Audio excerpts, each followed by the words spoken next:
Hey guys. This is part 4 of What If Naruto Married Ino Yamanaka After the War. Hit like and subscribe if you like this one, and also please check the author in the description. Let's start. We are paid, that's all. We are God.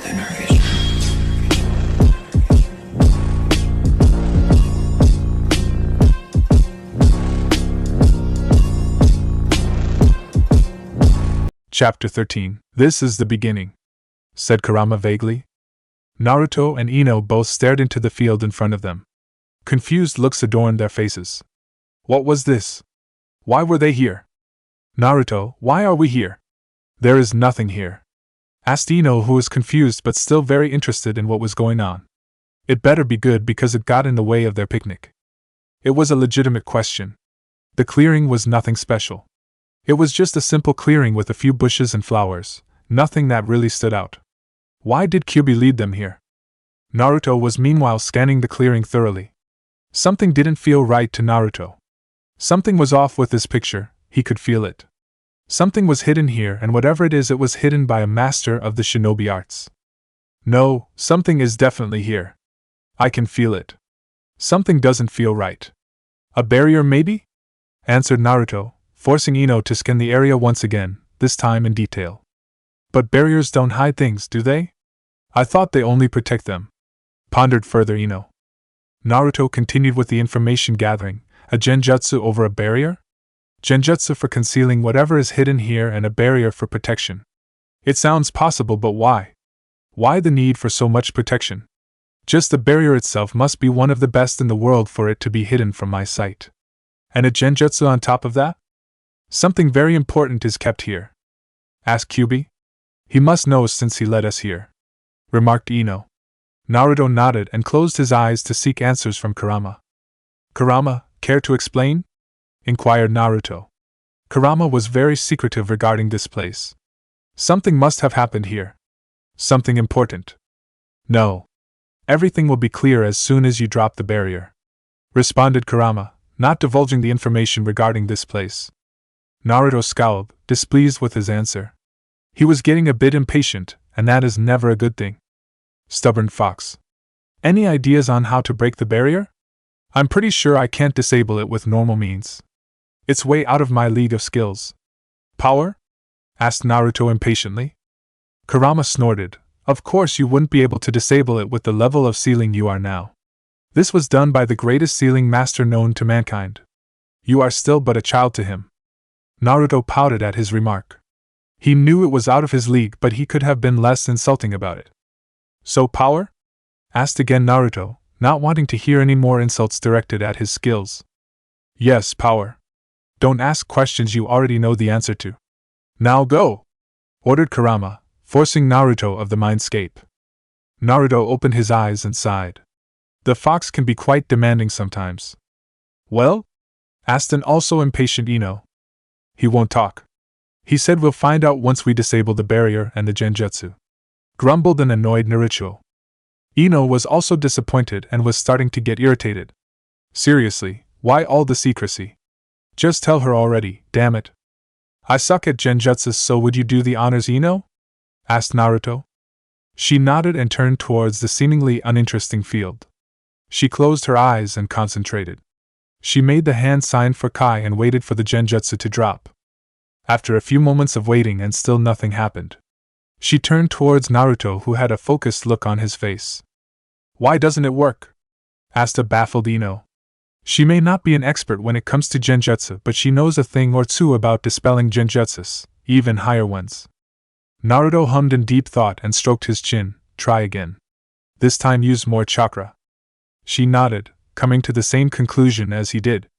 She repeated the procedure while using more chakra to dispel the illusion, but again nothing happened. She was getting annoyed with this genjutsu. And an annoyed Ino should be avoided at all costs. Oh, come on. Why doesn't it work, for Christ's sakes? Huffed angrily Ino. Naruto saw that Ino was getting very irritated with this, and he couldn't blame her. He wasn't far off from blowing a gasket or two. He offered his theory of the problem. It could be a regenerative genjutsu. Which means we have to disable both the barrier and the genjutsu at the same time. If I'm right, that is, of course. Ino calmed down a bit, understanding the logic behind his explanation. She was a bit surprised at how level-headed Naruto remained and how much he knew about all this stuff. He continues to amaze her. How do you want to do this? Asked Ino, still a bit irritated but focused on the job. I overpower the barrier with my strength while you dispel the Genjutsu the moment I break the barrier. Chances are that they are connected to each other, which would mean that the barrier is also a regenerative one. We have to disable them at the same time, otherwise it won't work. Got it? Responded professionally Naruto. Ino nodded seriously, waiting for his mark to start. Naruto inhaled a deep breath. In a blink of a second he was now in front of what looked like the beginning of the barrier. He reared his fist back, coating it in his powerful chakra. His fist made contact with what seemed to be an invisible wall and produced a powerful shockwave, rustling the nearby trees. A second later a crack started to form on the invisible wall, and it started to expand the next second. Ino saw this as her mark to do her part, dispelling the illusion. She focused and used even more chakra than before and said Kai. The barrier broke apart the next second and the illusion faded with it, revealing a cave-like structure in front of them. It was surrounded by a small body of water. This mountainous structure had slopes that were perfect for defense against any attacks. It looks like its purpose was to keep something hidden or to protect someone or something. Wow! This place is huge! Shouted Ino in amazement. Naruto was deep in thought. He had a strange feeling in his gut. It's like he's been here before. It felt so familiar to him. Enbu will be here shortly. The barrier had an alarm system built into it. Let's take a look inside before they drag us away, remarked Naruto, waking Ino from her admiration of the place. How long? Asked Ino. 5 minutes tops, answered shortly Naruto. No time to waste then. Let's go, grinned Ino in excitement. Naruto smiled at the running blonde he calls his girlfriend. She can be such a child when it comes to things that she enjoys. He sped forward and caught up with her in a second, surprising the blonde bit, but she shook it off. She got used to his surprises by now. What's one more, huh? They stopped before the entrance to the cave. It was dark, and it felt ominous. Definitely not a place for relaxation. Why is it always a dark place? Why can't it be a place of butterflies or birds? No, it has to be some big dark cave with big, stupid bats that fly into your hair. Snorted in annoyance Ino. Naruto grinned at her complaints. We are ninjas. Where's the fun in exploring a place with butterflies? Screw being ninjas. I want a vacation. Huffed Ino.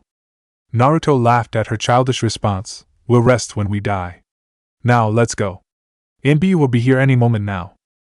Ino sighed. I guess it couldn't be helped. Fine. But you are paying for my haircut after this. Chuckled Ino. Naruto smiled in response and walked into the cave with Ino following a second later. As they entered, a squad of Enbu materialized in front of the cave. The leader of the squad spoke up, send word to Hokage-sama. Uzumaki Naruto just entered the cave of isolation. A single Enbu vanished from his spot and went to fulfill his mission. As soon as Naruto entered, torches flickered to life around them. Hell yeah! Torches mean no bats. Thank you God! Screamed Ino in happiness. Naruto stayed silent instead, focusing on his surroundings and trying to remember if he was here before. So far no luck, but it seems there is a memory buried somewhere deep inside his mind. It's just hard to bring out. Ino saw that Naruto was very quiet and was looking around frantically, like he was searching for something. Are you alright, Naruto? Asked a concerned Ino. Naruto responded, I'm fine. This place feels familiar to me, but I don't know why. Ino nodded at his answer. She focused on her surroundings as well, trying to figure out what this cave was and what it was meant for. Oh, Kurama! What is this place? Yelled Naruto internally at his partner. Just keep on walking. You'll find out soon enough. Yelled back an annoyed Kurama. Naruto scoffed at him and his stubbornness. Why can't the damn fox just tell him? They walked for a minute or so until they saw an entrance to what seemed to be a big hall, or something like that. It was the size of a normal room, nothing special. It wasn't furnished or decorated. It was just a simple room with 4 walls surrounding it. The only things in the room were the torches on the wall and huge slab of concrete in the middle. Naruto and Ino approached a piece of concrete. It was the size of a bed, or a bit bigger. It had metal handles on each side. It looked like it had a special purpose. Why is this here? It doesn't make sense. Why would this be here, in a highly protected mountain? Pondered Ino out loud. Naruto was asking himself the same thing. Alas, no answer just yet. Naruto reached out and touched the metal handles on the concrete. He didn't know why he did that, but he felt compelled to touch them. He expected the handle to be cold, but it wasn't. It was warm, very warm. Which shouldn't be possible. This room looked like it hasn't been used for a long time, but then why are the handles warm? This warmth felt good on his skin. Like it belonged to him. Like it was meant for him. I know it sounds stupid, but that's how it feels to Naruto. Anything, Naruto? Do you remember anything? Asked Ino in concern. Naruto shook his head sadly. Whatever this place here is, it must be connected to him. Have you found out yet? Do you know why I brought you here? Asked Kurama. No. I feel like I should remember this place, but I can't. What was this place used for? Asked Naruto. Figures you don't remember. It was a long time ago. This place is called the Cave of Isolation, or at least that's what you humans call it. I call it my hell. This is the place Konoha used to transfer me from one Jinchuriki to another. This place hides my chakra, which makes it perfect for some other things as well. Ring any bells? Chuckled Kurama. Naruto's eyes went wide with disbelief. If he's right, then this is... Kurama chuckled at his expression. It looks like you figured it out, huh? About time. Yes, this is the place of your beginning. This is the place of your birth, and the place where your parents met their end. Naruto had his eyes closed, his tears falling freely now. He found his last remaining link to his parents. He found his birthplace. The place where he was a part of the Namake's family, even if it was just for a moment. This is where his parents held him for the first time and for the last time. This is where that bastard ruined his life. He could have a family. He could have a mother that would hold him, kiss him, hug him. He could have had a loving father who would teach him all about being a shinobi. A father that would protect him with everything he got. But that bastard ruined everything. He took away his family and his life. Naruto was shaking with anger and sadness. All the bad memories came rushing back to him. If it weren't for that man, he would have been happy with a family instead of scavenging for food on the streets. All the glares, whispers, hatred. All because of that man. Ino saw him crying and shaking, and her heart broke for him. He must have remembered something, and it wasn't pleasant. She gave him a comforting hug, trying to ease his pain and sorrow. It's the only thing she could think of that she could do to help right now. Naruto was taken away from his bad thought and memories with the help of Ino. Now, different memories appeared in his mind.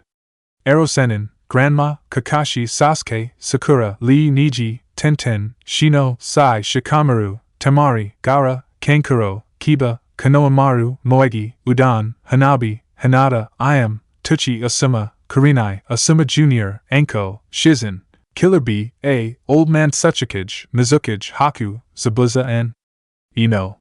All of them invaded his mind, smiling at him, protecting him from that pain. Someone put a hand on his shoulder. He turned around and saw them. His parents were smiling at him. He felt his eyes get teary, but he couldn't help it. He saw them again, even if it is only in his mind. He realized something just now. They have been taken away from him, but the memories he has of them can never be taken away. The memories of his wonderful parents will stay with him forever. Mom and Dad will be there for him in spirit, watching over him and protecting him. You okay, Naruto? Don't worry, I'm here for you.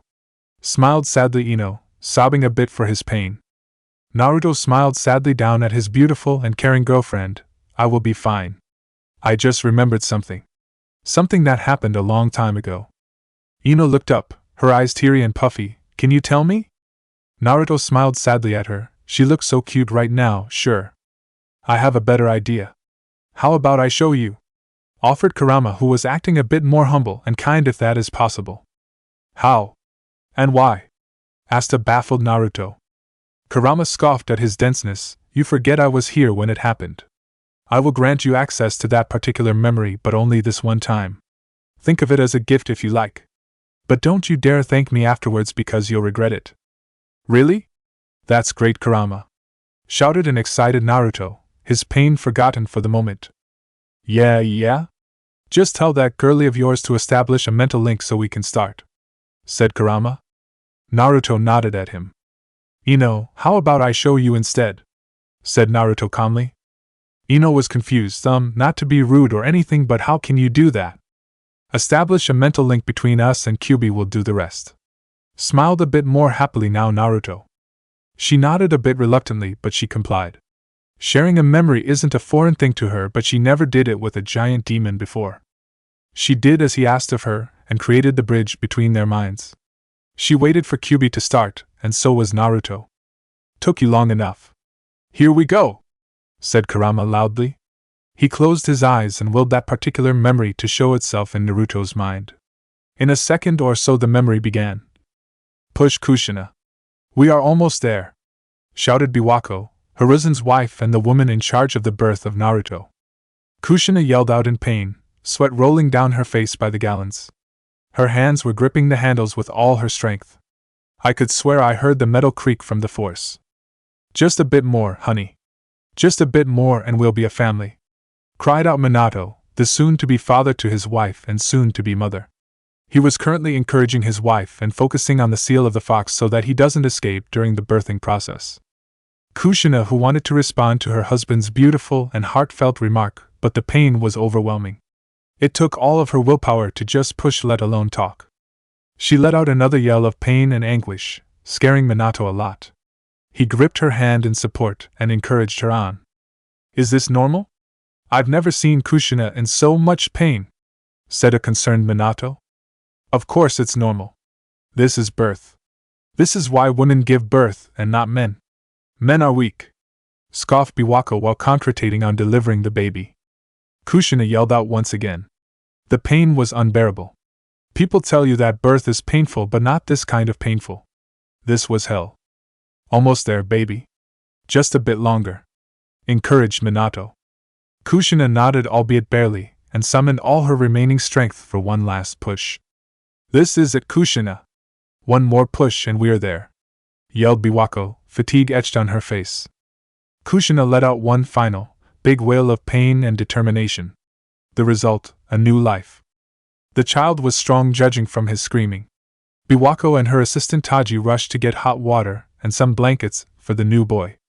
Minato was the happiest man in the world. His eyes were teary and his lips were formed into the biggest smile the world has ever seen. I'm a father! I'm finally a father! Yelled out Minato, pure joy in his voice. The baby was handed to his mother, Kushina. Kushina was sobbing and crying at seeing her baby, her Naruto. For so long she wanted a family of her own, and now her wish has come true. Her life was perfect now. A loving husband and a beautiful baby boy she calls her son.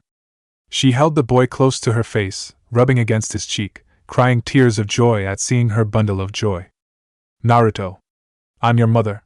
You made me the happiest woman on earth. I love you, declared lovingly Kushina, like a mother would. Minato got closer to his wife and son, his family. He enveloped both of them in a hug. The first hug that shows them as a family.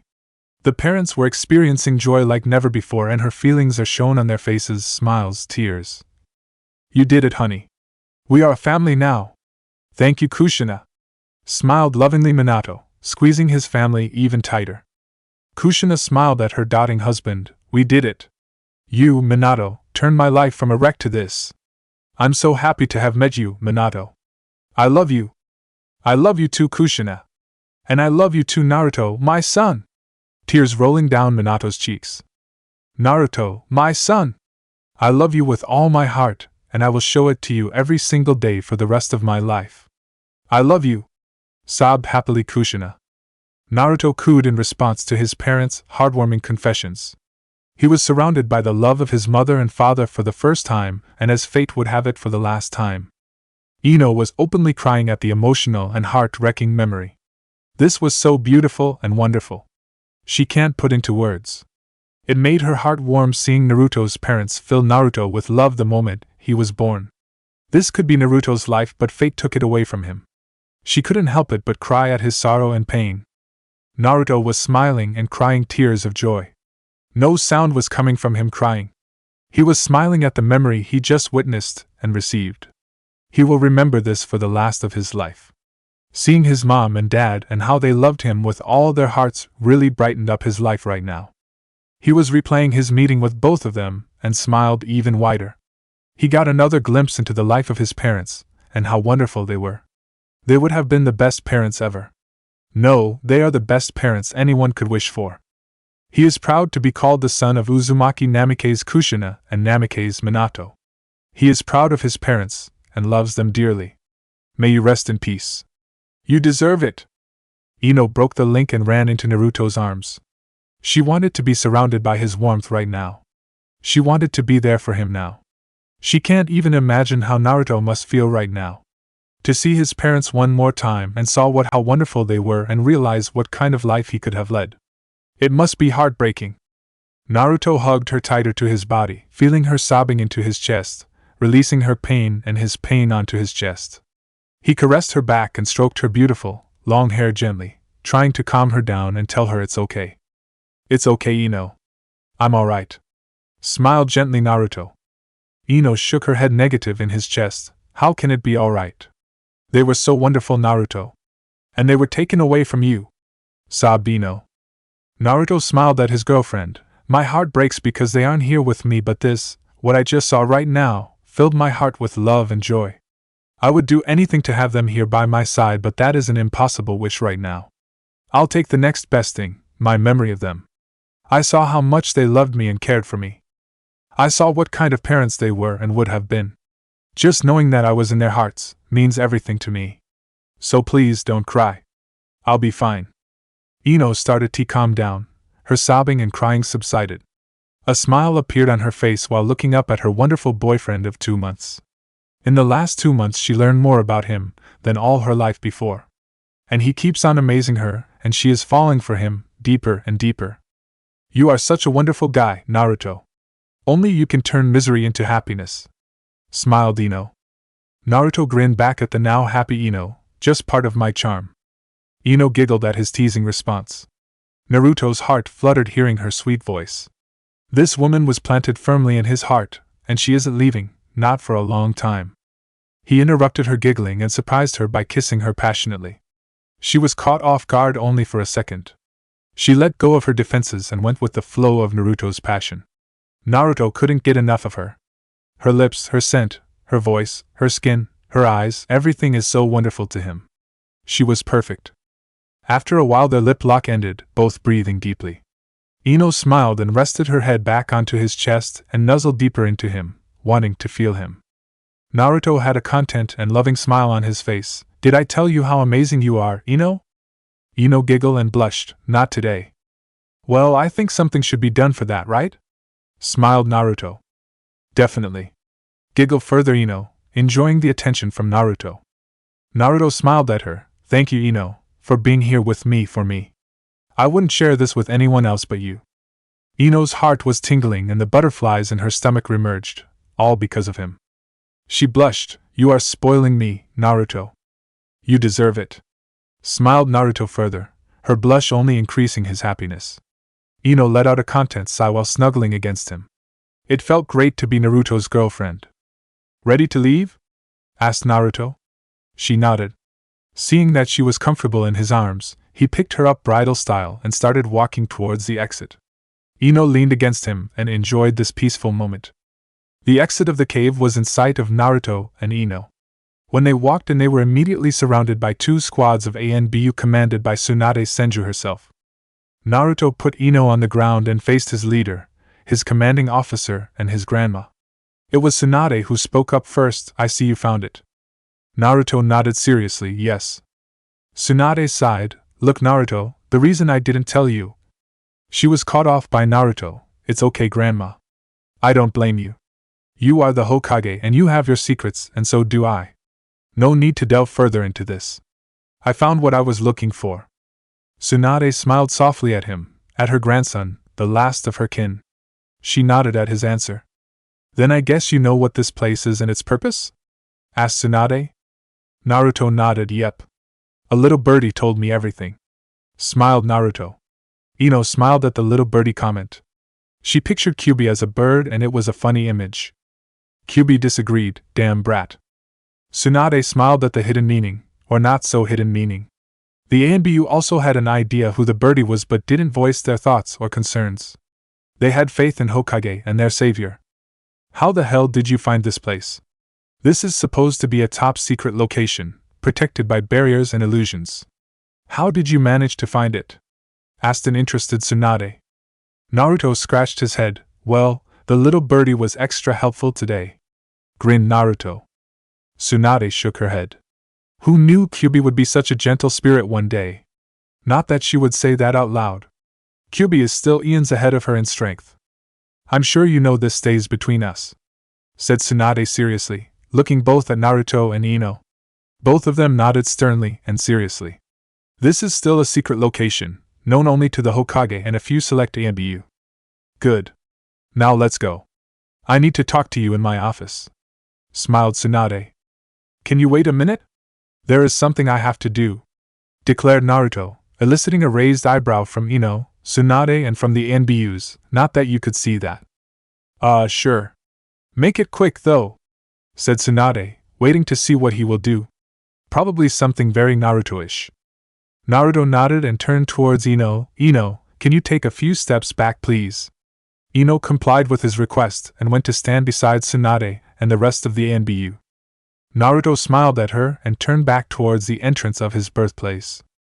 He closed his eyes and spoke to his partner. Hey Kurama, would you lend me a hand with this?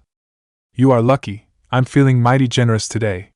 Don't forget about my walk afterwards, grinned Kurama. Naruto smiled at the big beast. Thanks, don't worry, I didn't forget. Now, let's do this. Kyubi channeled his chakra into Naruto's system and entered his perfect bijou mode. He opened his eyes. With the image of what he wants to do forming in his head, he set to work. His chakra lashed in synchronized moves against the solid rock over the entrance of the cave. The chakra batted out the rocks unneeded for the image he wants to make. His chakra arms formed lines and molded them into letters. After a few moments, the crowd was left speechless. It was so beautiful and so thoughtful of him. Only Naruto would think of something like this. Ino was smiling widely at her increasingly wonderful boyfriend. Tsunade was getting teary at the sight before her but remained her composure as the commanding officer. Naruto smiled proudly at his work. It turned out perfectly. Just like he imagined. What he did was a memorial to his parents and to their wonderful heart and spirit. First he created an image of them and him as well. Kushina was standing proudly and was smiling happily. Behind her was Minato with his arms around her and holding her stomach and his head over her shoulders with the biggest smile on his face, a smile of a father. In Kushina's arms was a small bundle and in it was the newly born Naruto. It was the first picture ever made of the Namikaze Uzumaki family. Below the picture read, "The home of the Uzumaki Namikaze family." It was the perfect scene. It represented another future. A future that could have happened but didn't. A future where Naruto's parents lived and loved with all their hearts.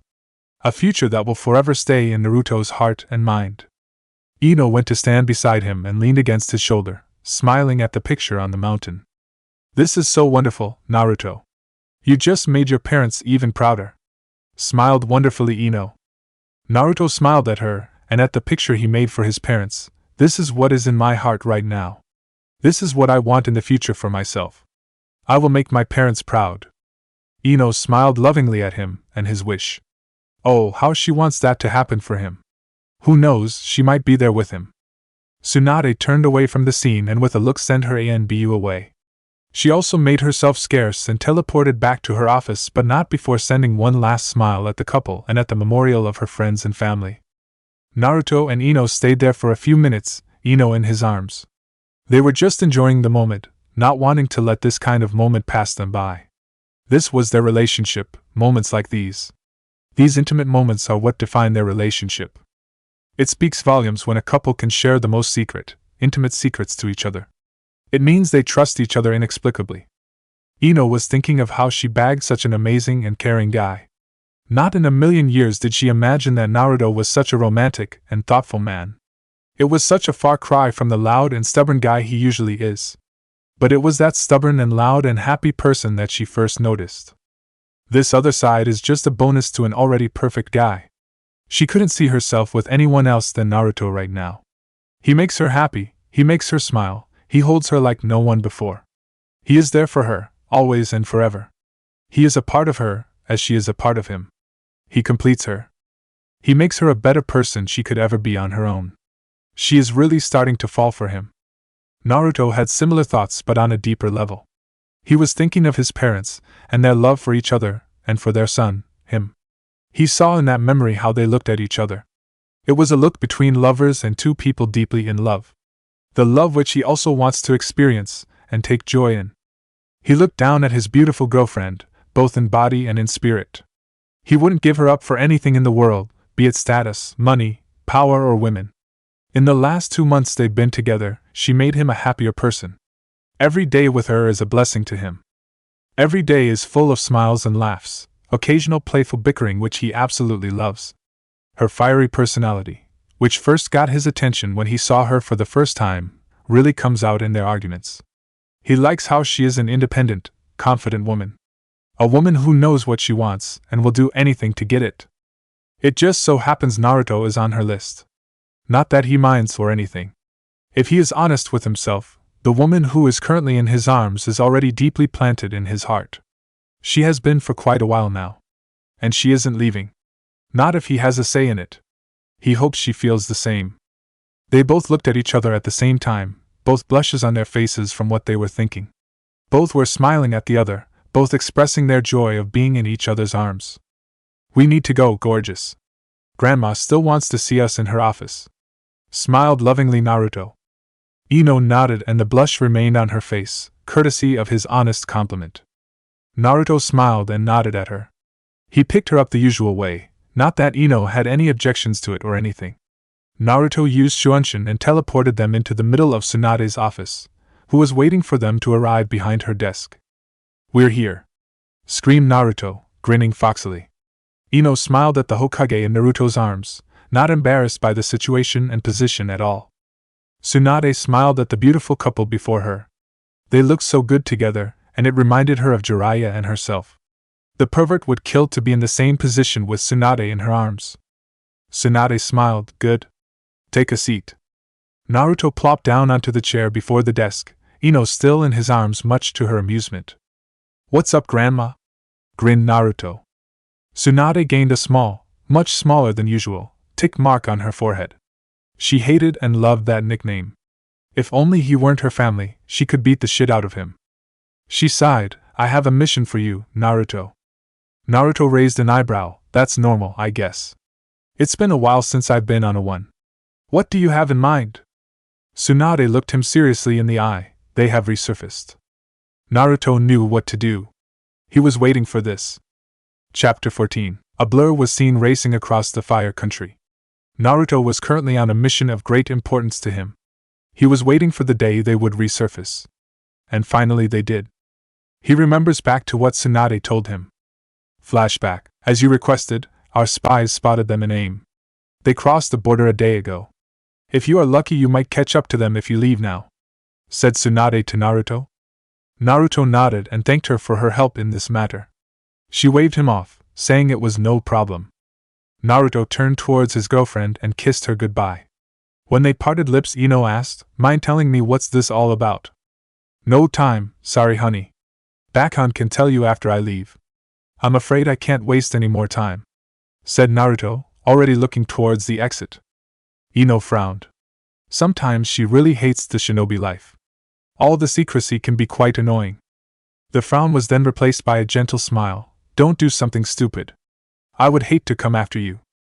Naruto chuckled and kissed her again, this time on the nose, eliciting a giggle from Ino. I'll be back before you know it.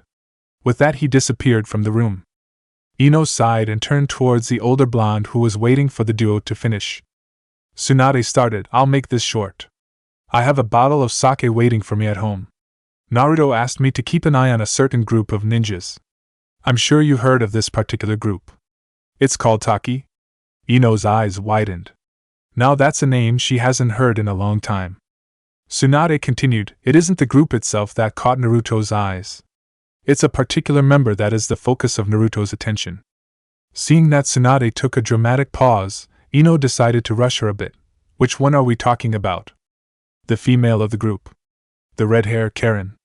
I'm sure you know who I'm talking about, said Tsunade, observing how Ino would react. Ino didn't seem fazed by the news. Tsunade was expecting a fit of jealousy or anger at the mention of another girl who was very pretty. It seems Naruto's has her undeniable trust. She smiled and continued, I'm sure you are wondering why her in particular. Well, I don't know the whole story, but Naruto found out a tiny detail about Karin. Karin's actual name is Uzumaki Karin from the Uzumaki clan. I'm sure you know where this is going. Now this shocked Ino. It all makes sense now. Why the sudden interest in this girl? She was Naruto's family, his blood. How does he know that? Asked Ino, still stunned by the news. Tsunade sighed. If only she knew, he wouldn't tell me. You can ask him when he comes back. Ino nodded and then asked, what is he planning to do? Offer her a home, here in Konoha. He'll try to persuade to come back with him, answered Tsunade, checking the clock to see if her sake is still cold. What about her comrades? Asked Ino, interested in the events that are going to happen soon. Beats me. I gave him free rein on this one. I trust his judgment, answered Tsunade, standing up after finishing that sentence. I would love to chit-chat, but I don't want to keep my sake waiting. I'll notify you if I hear anything, said Tsunade while escorting Ino to the exit. Ino nodded gratefully and said her goodbye. Tsunade went to keep her sake some company while Ino went to do her bridesmaid's duty. While speeding across the fire country, Naruto smiled at the thought of reuniting with the last of his family. Besides Tsunade, Uzumaki Karin is the last link to his clan. He's been waiting for this day for 2 years. It's about time to gather the family. Pumping more chakra into his legs, he set out to catch up with the elusive group. Meanwhile, Hiya! Yelled a beautiful red-haired girl, while stomping on a puddle of water. The puddle of water suddenly became a head of some sort of a creature with human features. The creature spoke, Would you stop hitting me? I didn't do it on purpose, you crazy bitch. The girl didn't relent on her beating. Whatever he did, the girl was adamant on punishing him. To understand what was currently happening, I have to take you back a couple of minutes. Uzumaki Karin was humming happily to herself. She and her band of misfits just returned to their home from a journey of sorts. It wasn't really a journey for her. She was just following Sujetsu and Jugo around while they rid this world of Orochimaru's bases. Those bases couldn't be allowed to exist any longer, that's why they decided to find them and destroy them all. They thought it was their duty to do so since they were victims of those places. All the prisoners found there were either released or killed depending on what state they were in. If they were just mindless monsters and were too far gone in madness, then they were killed. If they were just normal people, civilians, they were released and escorted to the nearest village. Any criminal, murderers, rapists were killed on the spot. Thank God for Orochimaru's files on every single prisoner of his.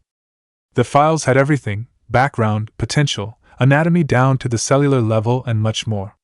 From then on, it was a walk in the park, with a lot of slaughtering. Now, Karin is in need of a much-deserved rest. That's why she is currently walking towards the natural hot springs near Taki's base. Taki, she thought to herself. The name brought back a lot of memories, both good and bad. Memories involving Sasuke. Memories she tried to ignore and avoid, albeit a bit unsuccessfully. She sighed. Her mood dampened a bit, but she perked up when she saw her target of relaxation. A minute later, she was already dipping herself in the warm waters of the hot spring. She leaned her head back and sighed in content. This was sorely needed for the past 2 years. Her mind wandered in her state of absolute calm. Surprisingly, it wandered to her eccentric teammates. One was an absolute psycho, the other was a psycho hiding beneath a calm exterior. But despite that, she formed a bond with them. While she may not admit that, but she actually enjoys being with them, most of the time anyway. Things get a bit crazy when Jugo starts to rampage, but that's just part of his charm. Sujetsu can be annoying as hell, and sometimes she just wants to strangle that blob of water.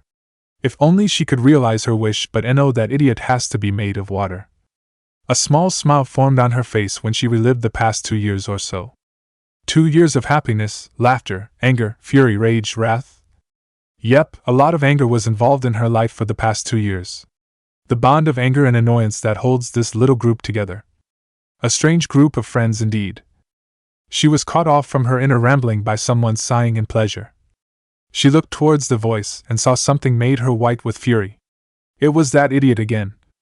Now that's what I call washing away my worries, sighed Sujetsu, currently not aware of the danger in front of him. He was aware the next moment though.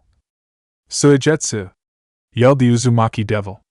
Suigetsu knew what the voice was, he heard it a lot for the past 2 years. Since he knew what was coming, he let nature take over. By nature he meant the beating that was surely to come. That annoying screeching voice always appeared when he was about to receive a beating from his teammate.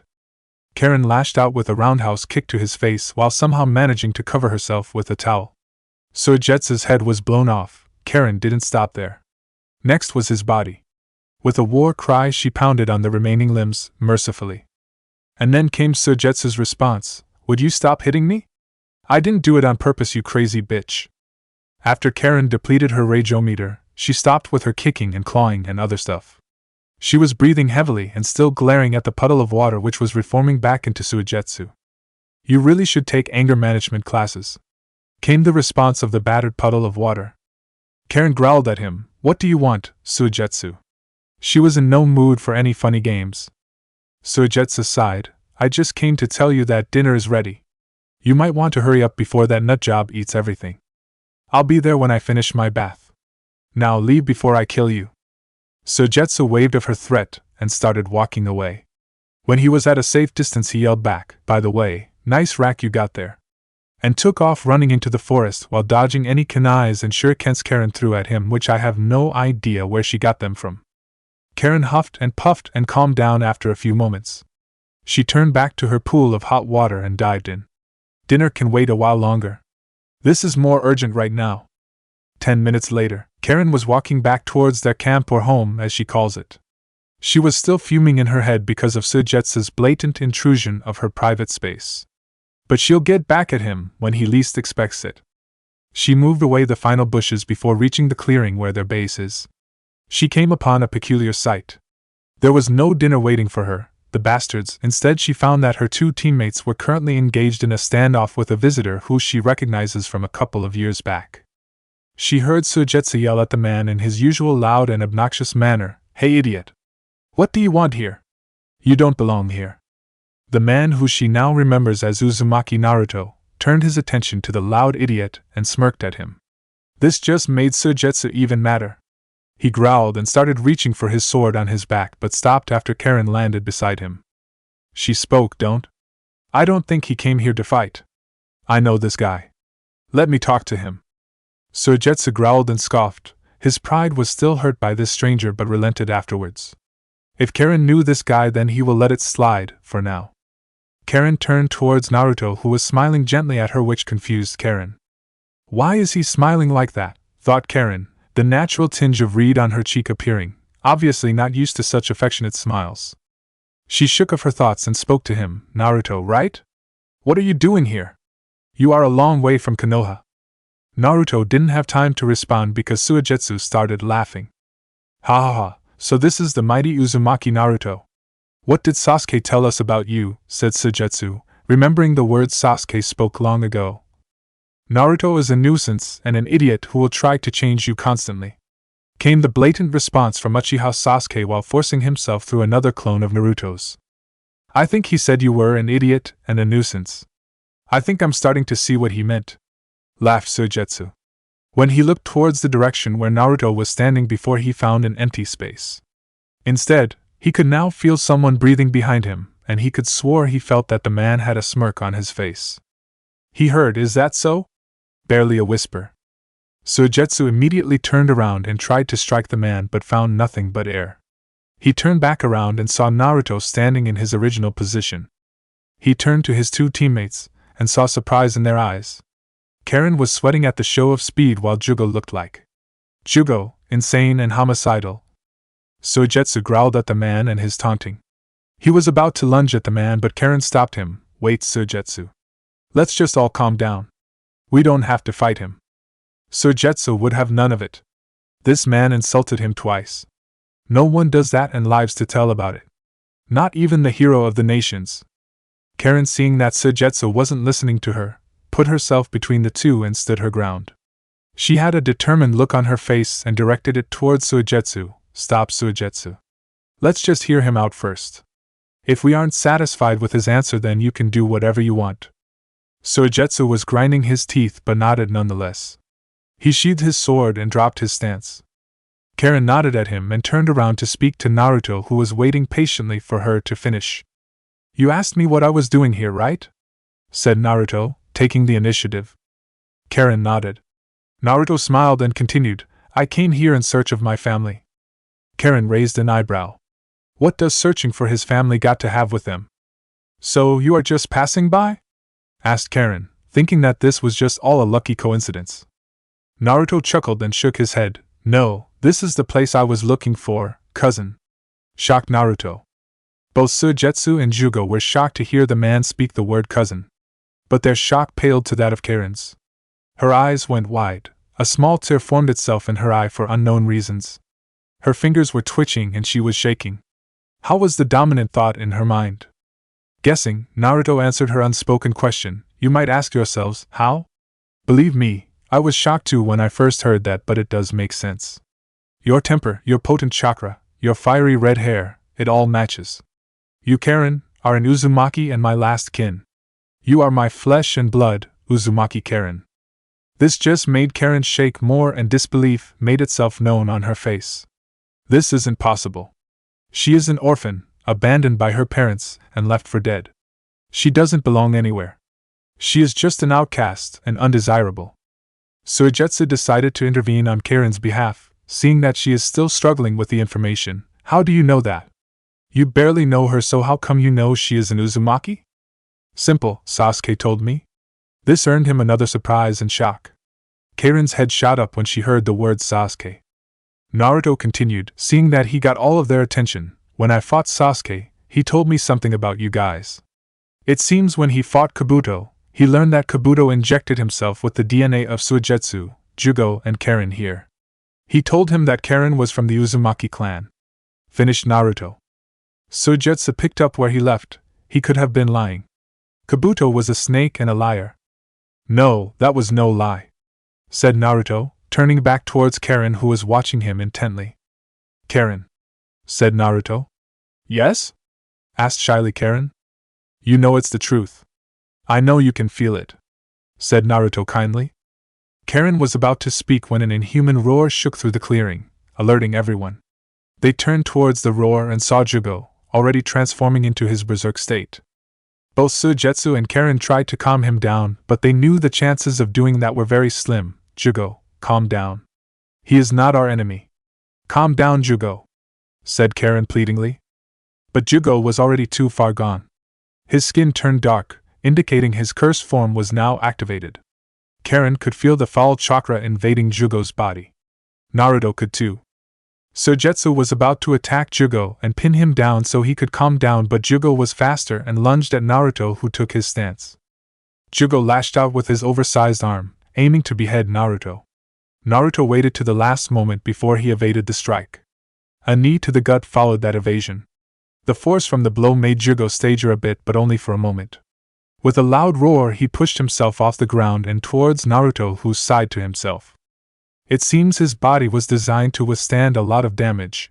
This might take a while, thought Naruto, a grin coming to his face in the end. He always enjoyed a challenge. Jugo once again lashed out with his arm, but it was a feint. At the last second, the monster retracted his arm. From his back, several tubes formed and chakra started gathering in them. Naruto's eyes widened. This spelled trouble if the attack hit him. The attack ready, Jugo roared and unleashed hell upon his enemy.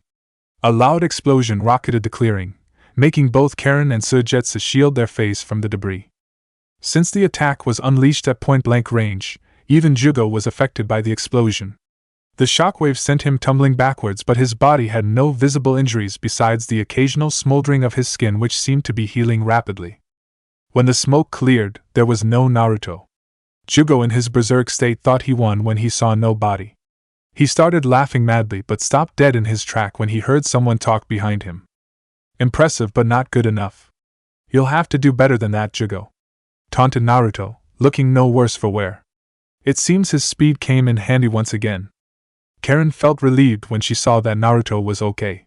She had no idea why. She wasn't close to the guy, but she felt like she didn't want to see him die, not just yet.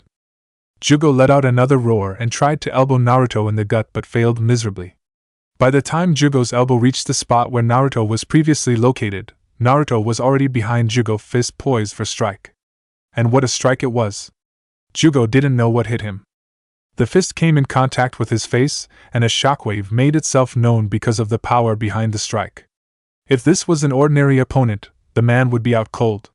But since this was Jugo, he was sent flying towards the forest, where he destroyed a few trees before he stopped.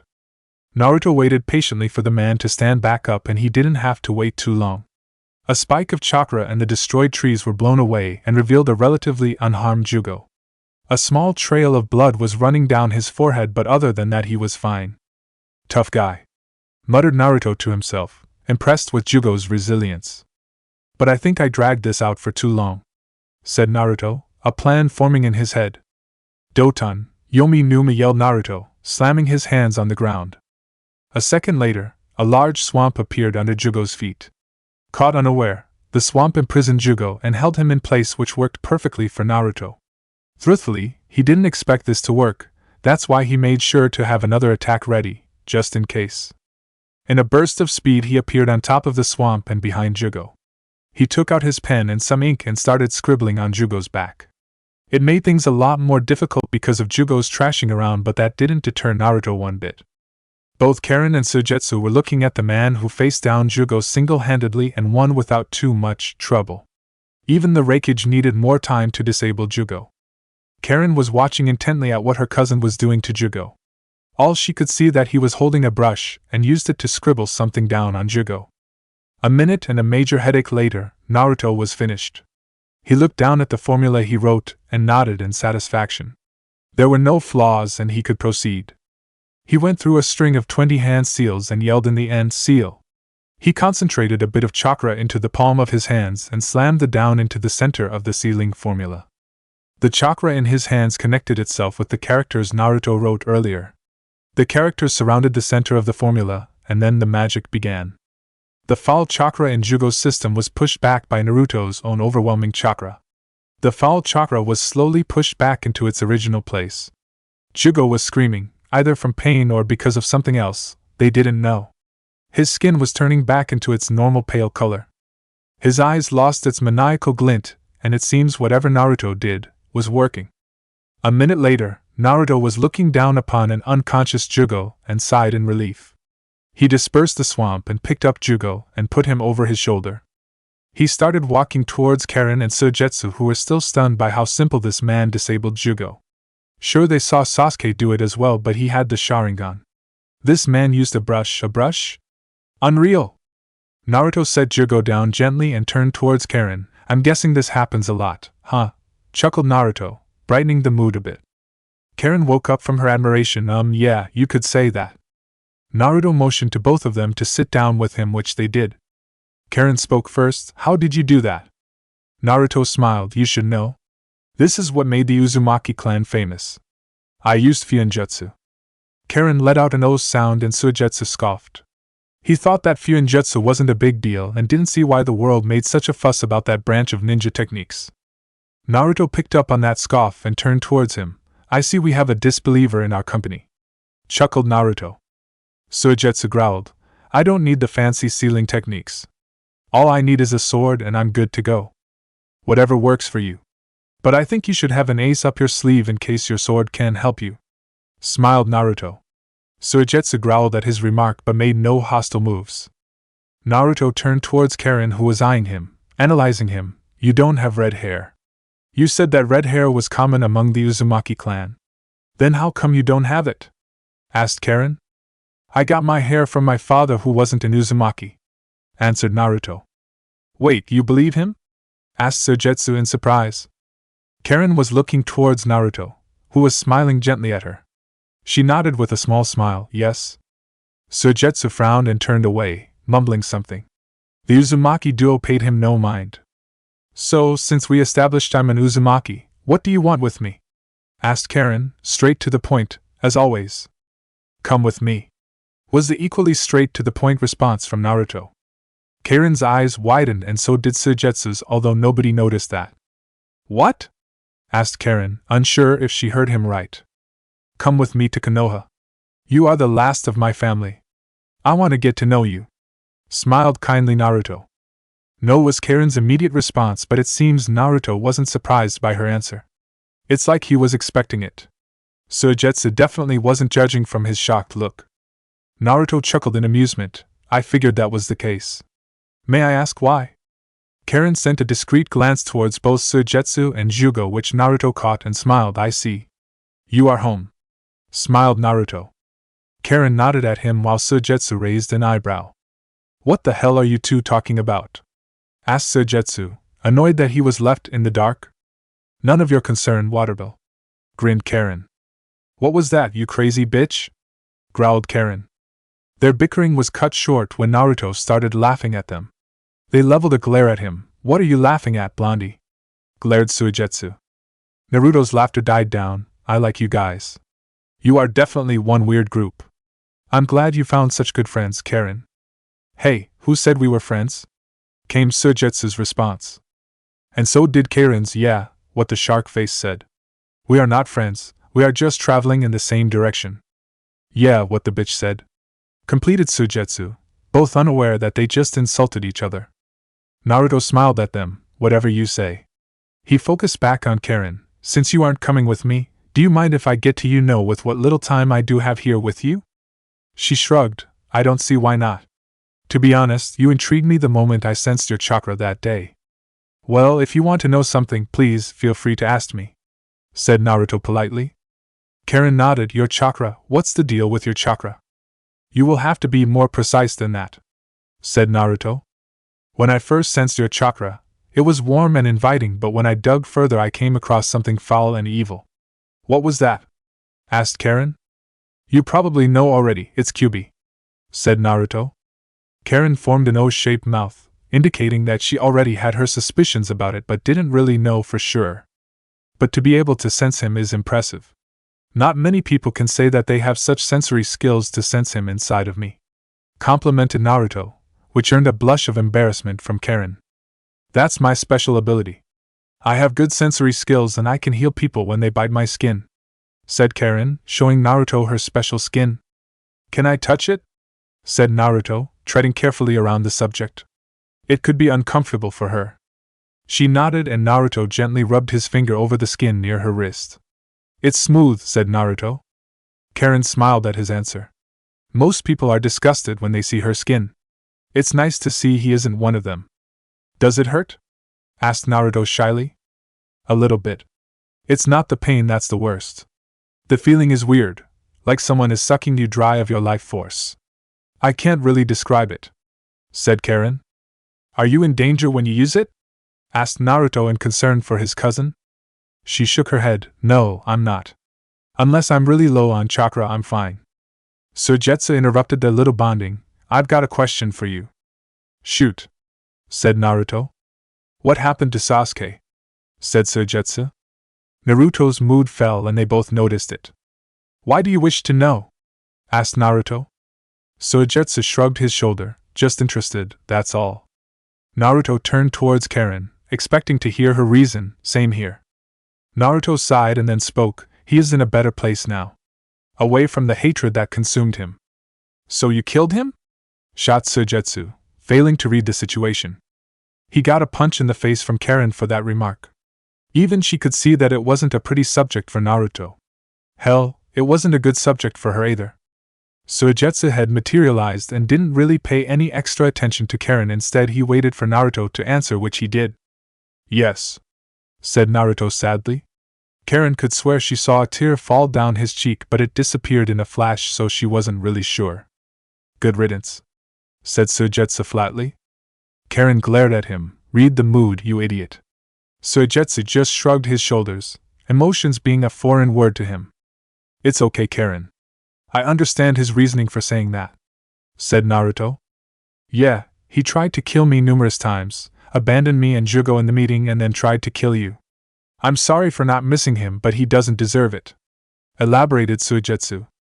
I know that, but still, said Karin, looking down at her feet, doubts lingering in her mind. Naruto spoke up. He wasn't always like that, you know. Karin perked up when he said that. Sure, he was always an egotistical asshole, but he was also a dear friend to me. Imagine reliving the death of your entire family over and over. He lived his life in hatred and waged war against that hatred. But he lost, and I thought I could save him, but I couldn't. A silence ensued for a few moments. Even Suigetsu remained quiet.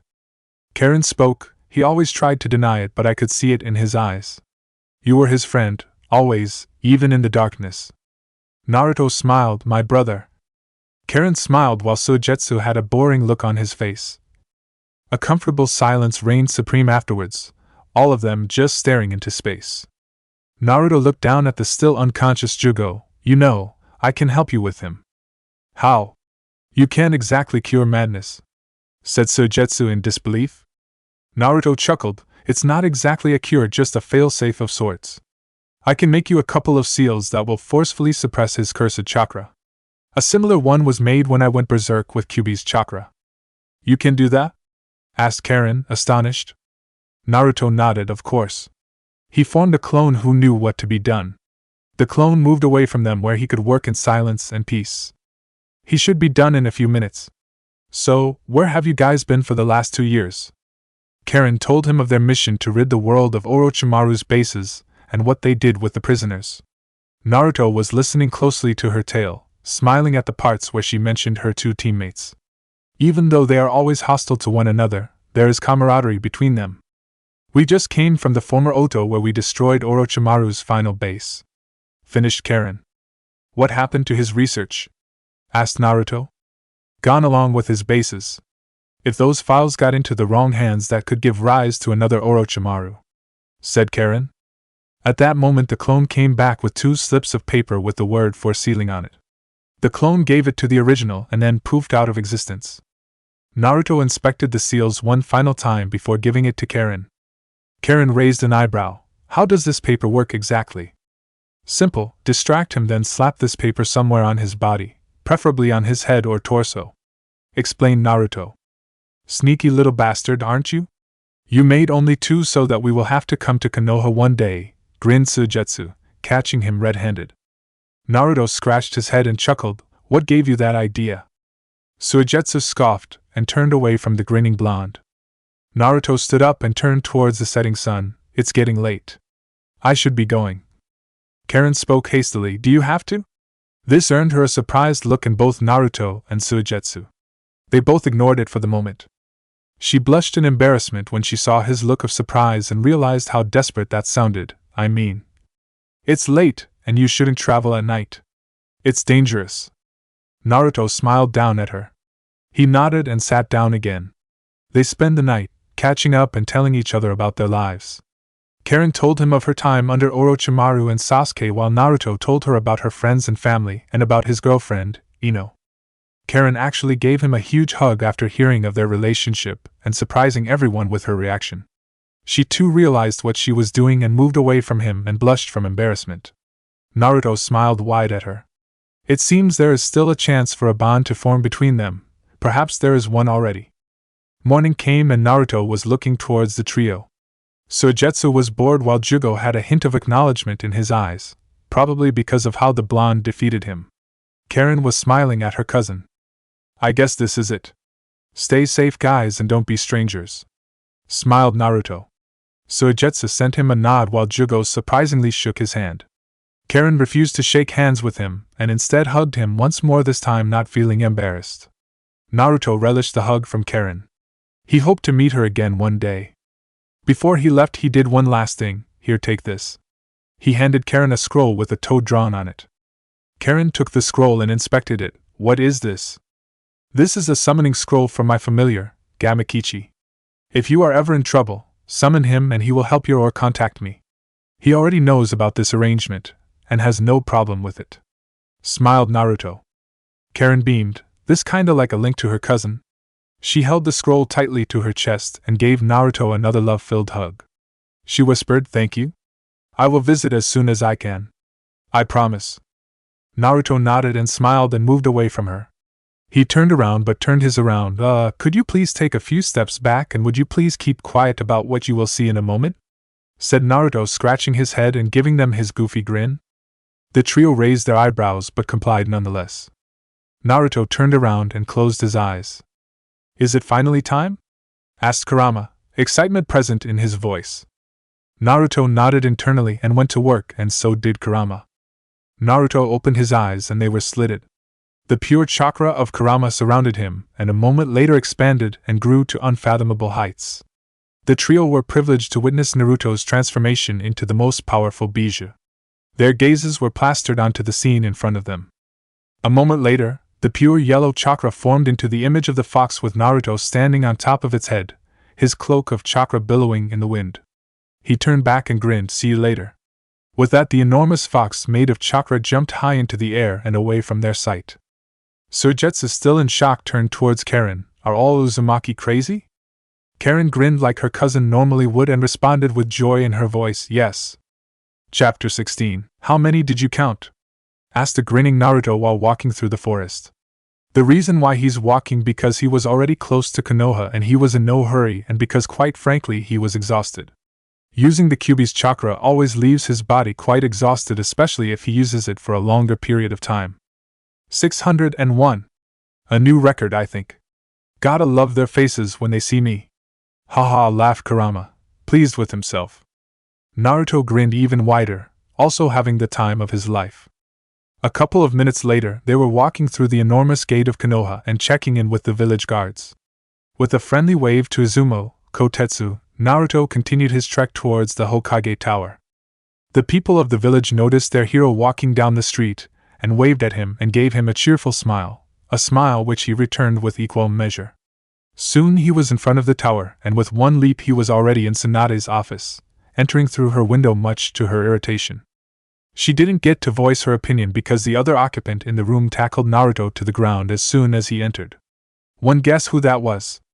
While the two lovebirds were making out on her floor, Tsunade was currently deep in thought with a loving smile on her face. She skimmed through her memories of Naruto. The young and brash Naruto who convinced her to return to Konoha with nothing but his determination and unyielding will. Then the Naruto who was chiseled to be a man by her teammate and best friend. Then the vulnerable Naruto who just learned that his godfather, mentor, family just died. That was one of the worst days for her. Seeing him so defeated and broken, but there wasn't much she could do that day. Every ninja had to go through such a period. God knows she has done it many times in her life. Too many times. And then the shinobi who won the War of the Nations and defeated the tailed beasts, and Tobi himself. And finally the Naruto that is currently being smothered to death by his dazzling girlfriend, Ino Yamanaka. In all her life she has never seen Naruto so happy, and it made her heart dance in joy that she was able to live long enough to see it. She was brought out of her musing when she heard two sets of giggles and they were aimed at her. She looked up and saw two laughing blonde idiots. "What?" yelled Tsunade in irritation. "You were smiling, Bachan," grinned Naruto, Ino joining him. A tick appeared on Bachan's forehead. "Shut up and sit down," growled Tsunade. The blonde's laughter continued and Tsunade scowled because of it. A couple of moments later, Naruto and Ino composed themselves and Naruto made his report. "That's it," grinned Naruto in satisfaction. Tsunade wasn't so happy. She was banging her head against the table while the duo's sweat dropped. Tsunade was crying anime tears. "Did you have to go and use the Kyuubi's chakra? Do you know how many complaints I'll get because of this? I swear to God, I just got older by a few years." Naruto scratched the back of his head and grinned foxily. "Oh, come on. It was all good fun. Nobody got hurt and the trees we destroyed were immediately fixed by Kyuubi's chakra, which is full of life force to begin with. No biggie, grandma." Ino giggled when Tsunade continued to bang against the table. Seeing that she won't stop anytime soon, the couple sneaked out of the room. They were walking down the street. "So what was going around here while I was gone?" asked Naruto. "Not much, me and the girls were hard at work, planning the wedding. It's going to be the best wedding ever. Only my wedding will be better, of course," grinned Ino. Naruto laughed. "I have no doubt about that. I pity the guy that will marry you though," teased Naruto playfully. Ino hit him playfully on the arm for that remark and stuck out her tongue. Naruto laughed, and used one hand to hug her over the shoulder. The frown that was previously on Ino's face was now a light smile, while she leaned against his shoulder. They looked around the village while walking down the street. They observed the villagers and what they were doing and how they were doing. They saw that all were either smiling or laughing while doing their chores. They were at peace. And that's where Ino's question comes in. Naruto, do you think this peace will last? Naruto looked ahead, his face serious, and so was his answer. I can only hope so. This peace is different from the previous ones. There is an understanding among the nations and its people, and that was lacking before. I can assure you, though, I will do everything in my power to preserve this peace, for you, for my friends, and for the future generations. Ino smiled and snuggled closer to him. I know you will. Naruto smiled. So tell me about this wedding. What have you been up to? Far away, just a bit more, were the thoughts of a man trapped inside his prison. The day of the wedding _ 2 months later. Nervous? Asked Ino, who wore a dazzling purple dress. Temari fixed some kinks in her dress. Actually, not really. I feel, right, happy. I know I want this. I want to spend the rest of my life with that loving lazy bastard, said Temari, smiling while standing in front of the mirror and observing her reflection. She looked stunning. The wedding dress looked absolutely stunning on her. Ino looked towards the clock. It is time, Temari. Temari took a deep breath and turned around. The maid of honor and the bride started walking towards the door. Ino opened the door. Temari walked into the hallway and came face to face with her friends, who were all smiles and giggles. Are you ready, Miss Nara? Smiled Tenten. Temari liked the sound of that. She adopted a dazzling grin on her face and started walking down the hall, her bridesmaids in tow. They reached the entrance where the wedding will take place and where the grooms were already waiting for their dates. Shika and Temari decided to have the wedding outdoors because they felt it would be better than be stuck inside a stuffy church. Inside, the guests were murmuring among each other while Shikamaru looked very nervous up on the altar. Don't know what that place is called. The wedding music started and the people took their seats. The door opened and in came the Akimichi duo, Ayam and Shuji. Hand in hand they walked down the aisle towards Shikamaru. Next came the Hyuga duo, Tenten and Niji. Then Hinata and Kiba. And then Lee with a friend of his. Then Sai with an unknown lady. Last but not least, the Uzumaki duo, Yamanaka Ino and Uzumaki Naruto. Everyone took their places next to the altar and waited for the lady of the hour to arrive. Chuji and Naruto saw that Shikamaru looked a bit nervous, and each placed a hand on his shoulder, which helped him a bit. Shikamaru saw his parents smiling at him, which only helped him further. The music started and everyone's eyes were on the door. A second later in came Temari in gorgeous white wedding dress that left nothing to imagination. She was flanked by Gaara on one hand and Kankuro on the other. The last Sabaka family enjoying a precious moment together. Shikamaru looked at his wife-to-be and his nervousness disappeared. He saw why he proposed to her in the first place. She is the one for him. The one and only. The old ball and chain. They reached the end of the aisle. Both brothers placed a kiss on Temari's cheek, which made Temari even more happy. They both said, "Congratulations, sis," with a loving smile on their faces. Even Gaara looked genuinely happy and it showed on his face. They took their places with Gaara and Kankuro acting as the grooms, and Temari took her place by Shikamaru's side. Temari looked at her hubby. "I'm surprised you aren't late." Shikamaru smiled and took her hand. "Not this time. Not for this." The duo turned towards Tsunade, who would lead this wedding. Tsunade cleared her throat and started the procession. "Dearly beloved, we are gathered here today. 20 minutes later, I now pronounce you husband and wife. You may kiss the bride." Shikamaru turned towards Temari, and they slowly inched closer. Naruto looked down at the scene and couldn't help but wonder when will it be his time. He looked at Ino and smiled. Hopefully not too long. Ino caught his look and smiled at him. Naruto's smile faltered and sprung into action. Gaara, one of the few people who actually sensed the danger, Gaara, reacted immediately. He formed a massive wall of sand over the entire compound where the wedding was taking place. A moment later, the people inside could feel something hitting against the sand barrier. The ninjas mobilized, the wedding forgotten for the moment. Gaara turned the wall of sand into hundreds of small spears made of sand and sent them against the opponent's attack, whatever that was.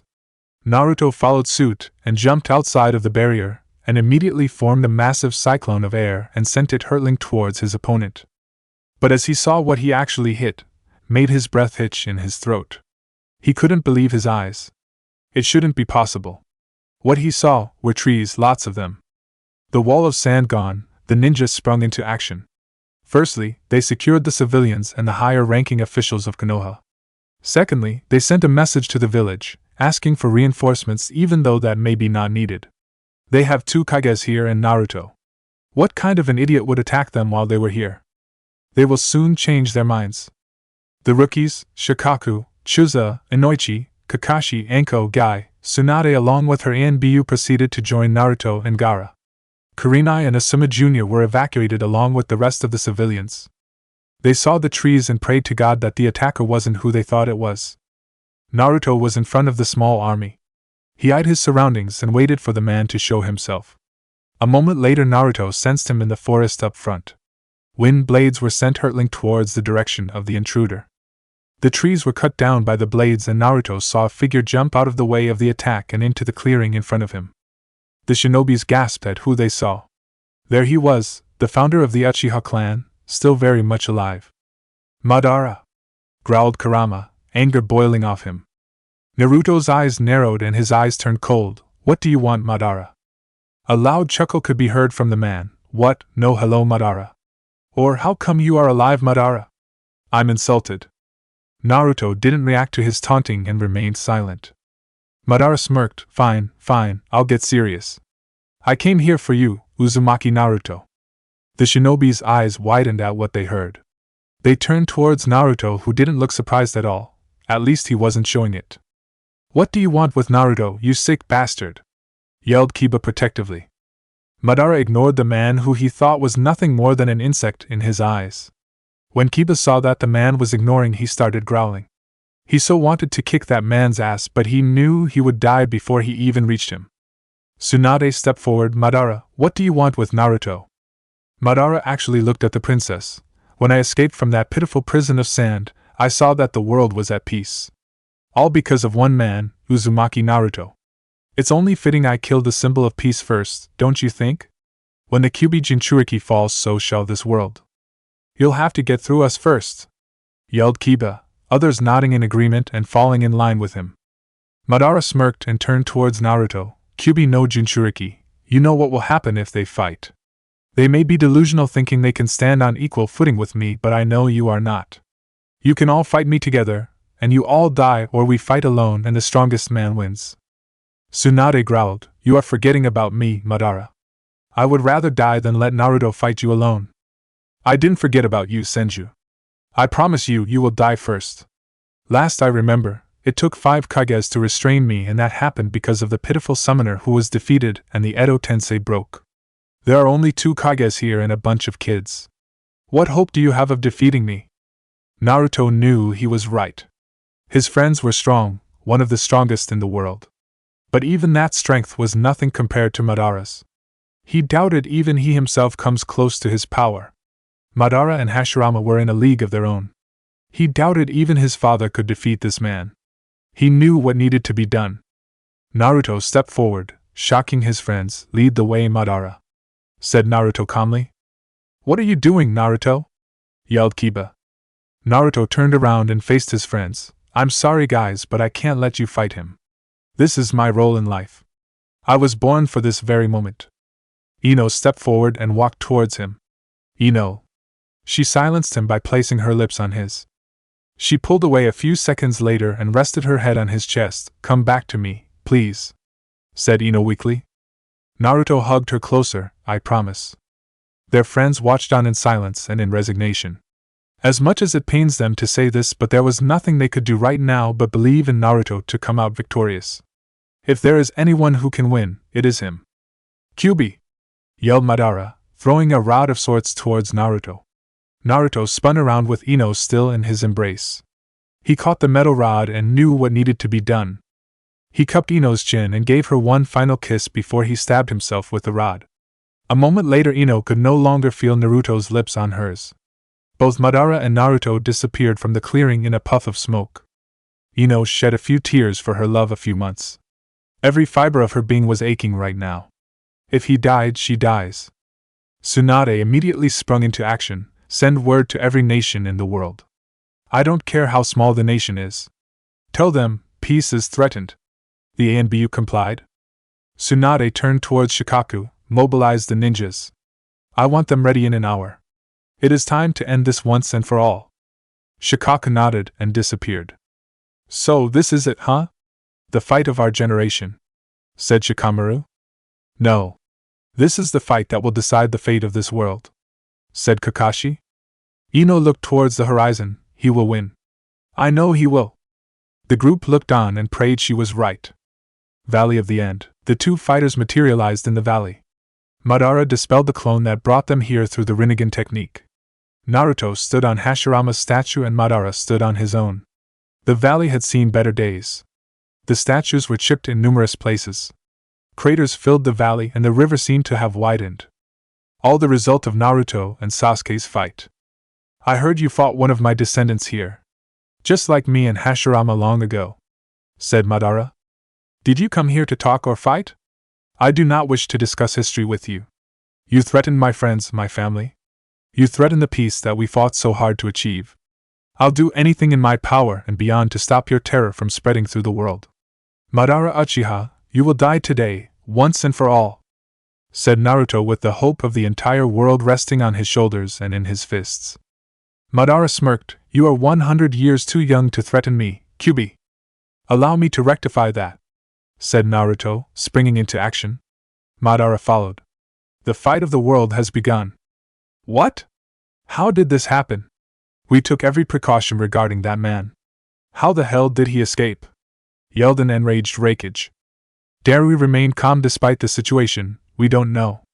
The outpost at his prison was destroyed before they could send a message to us. What shall we do, sir? A growled. Mobilize the army. Send word to neighboring countries. We will need every single ninja to stop this man. Go Darui! Darui disappeared and Raikage slumped back into his chair. He spoke to seemingly no one. Can he win B? The motherfucker will pull through. I know it, said B in his cheerful voice. Raikage looked out the window of his office and hoped that his brother was right. This is bad, real bad. Ayo, notify the commanders. I want our army mobilized in the next hour. Notify our neighboring allies. We need every able-bodied ninja to respond to our calls. Go Ayo! Ordered Meitarumi, the Mizukage. Old man, what should we do? Asked Kuratsuchi. The old man in question was none other than Oonoki, the Tsuchikage. What do you think, you idiot? Mobilize the army. Madara needs to be stopped.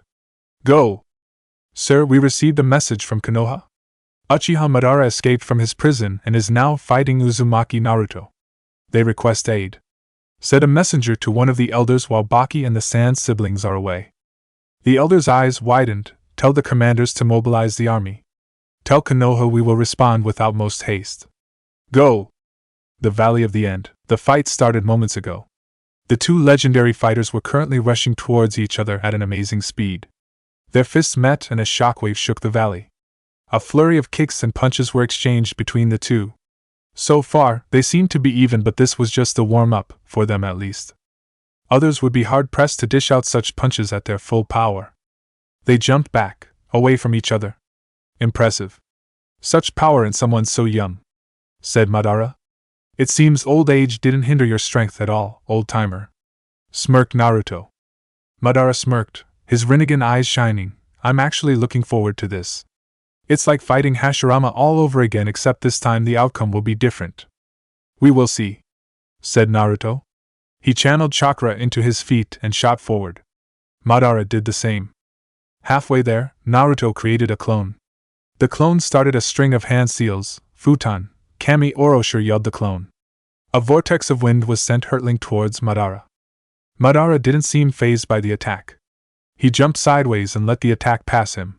His eyes widened when he sensed the real Naruto appear behind him with a swirling ball of chakra in his hands, Rasengan.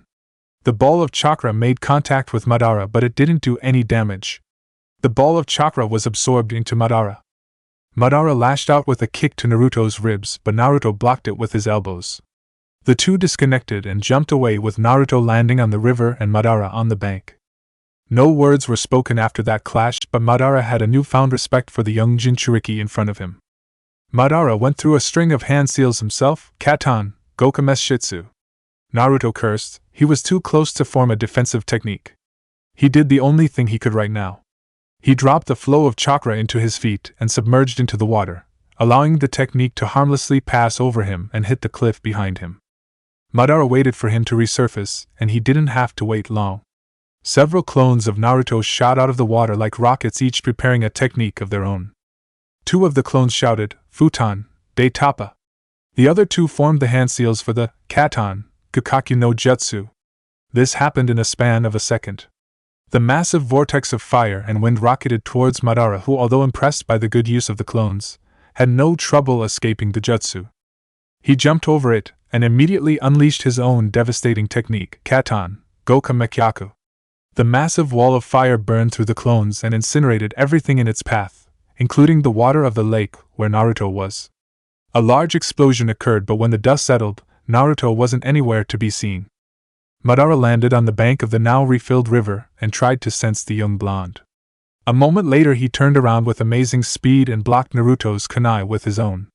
They fought for dominance, but they seemed to be equal. Naruto channeled wind chakra into his kunai, and Madara channeled fire chakra into his. Wind fought dominance over fire, but even in this department there was no victor. Naruto overloaded the kunai with chakra while Madara did the same. A small explosion blasted away the two fighters. The two fighters gracefully landed on their fight and pushed off the ground with amazing force, creating miniature craters in their wake. They met in the middle of the battlefield and continued their taijutsu dance. This was a dance of masters. Neither was leaving any room for the other.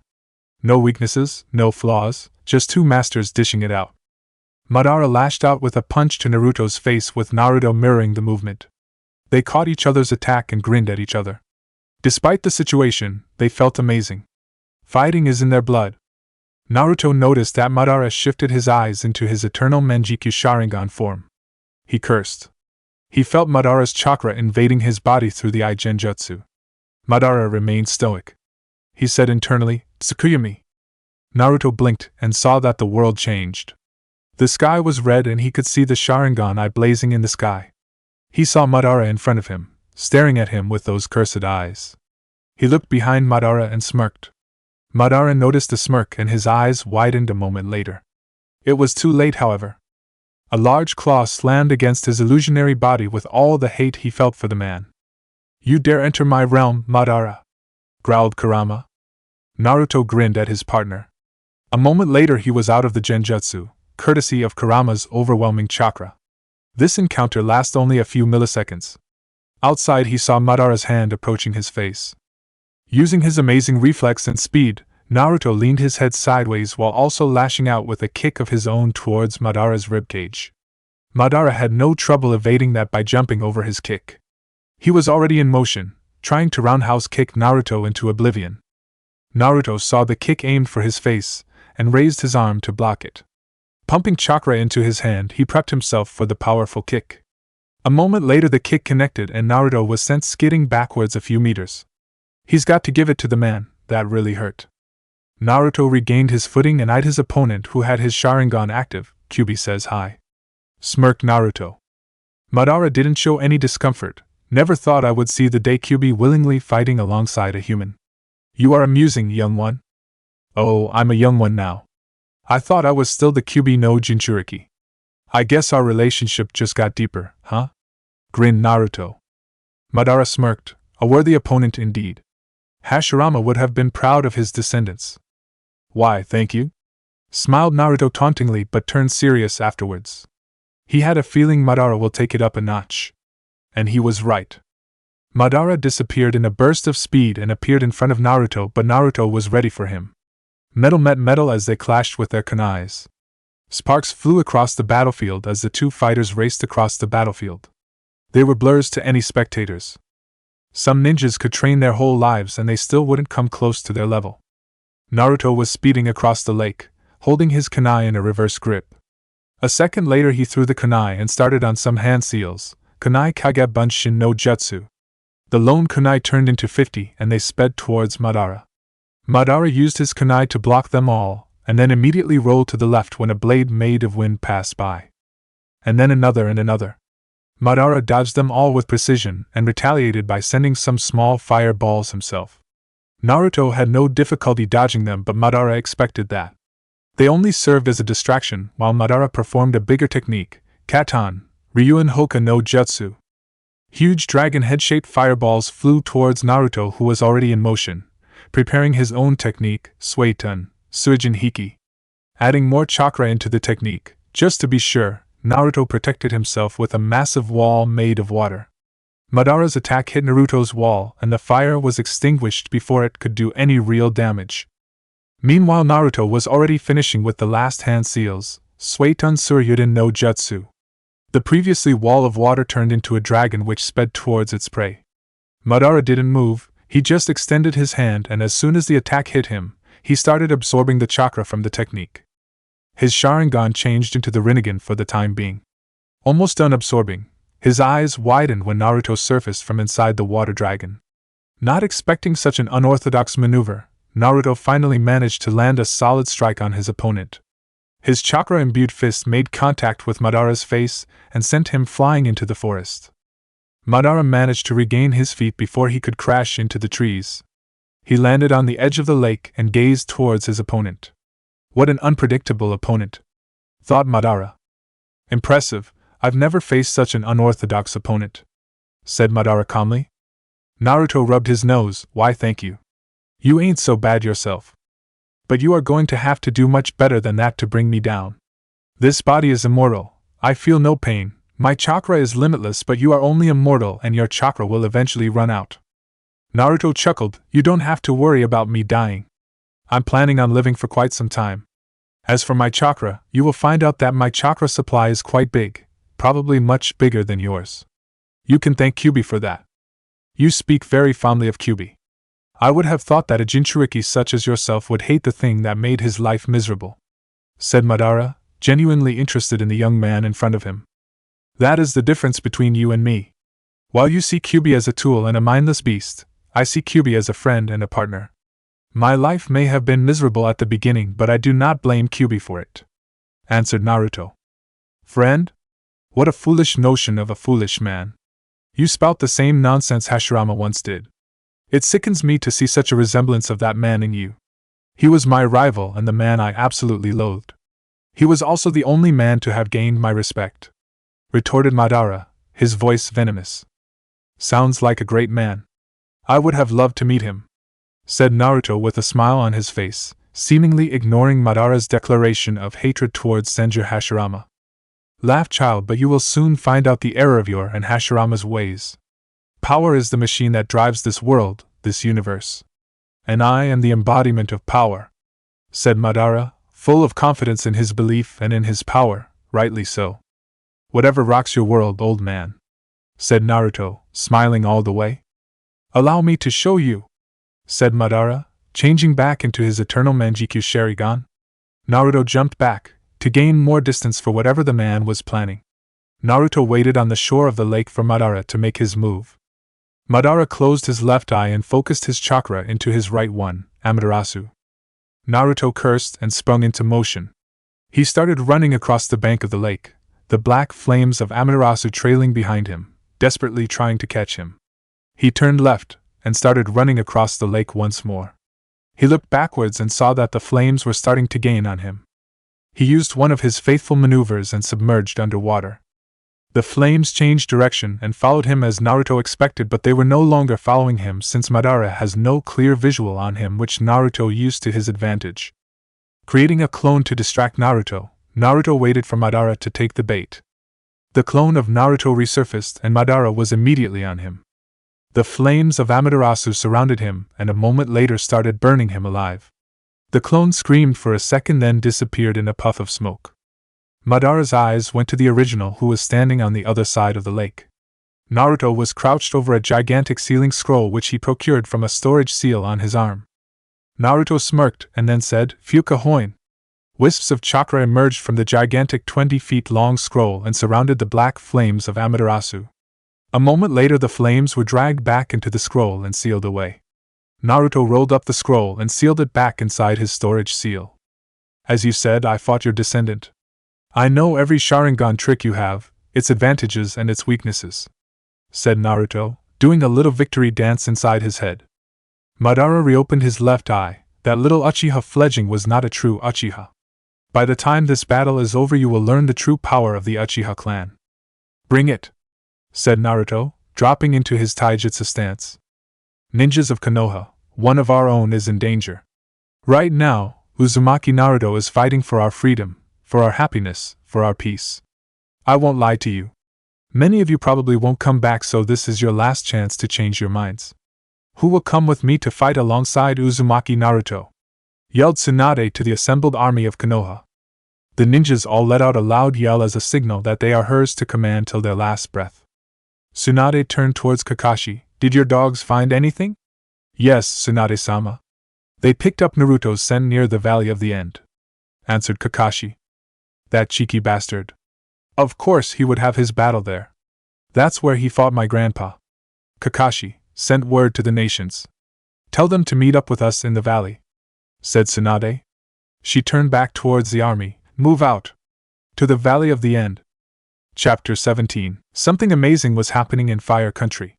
Something you don't see every day. In fact, this could only be seen in a time of war. Hundreds upon hundreds of shinobis were racing across the country towards their destination. It's been a long time since the entire village departed upon a single mission. This just shows how much is at stake here. Are we close, Kakashi? Asked Tsunade seriously. Kakashi, who was running beside her, answered, We will be there in 2 hours or so. Tsunade gritted her teeth. That's not good enough. By the time we get there, everything will be over. She pumped chakra into her vocal folds and addressed her ninjas while running. Everyone, I know you are tired. We've been running for a while now, but I need you to push yourself past your limits. At this rate, the battle for the world will be over by the time we arrive, and I fear the outcome. Gather your strength and let's push on. A loud chorus of HAI rang through the army, and they picked up their pace. They could only hope their savior holds on till they arrive. Do you know what your defeat means?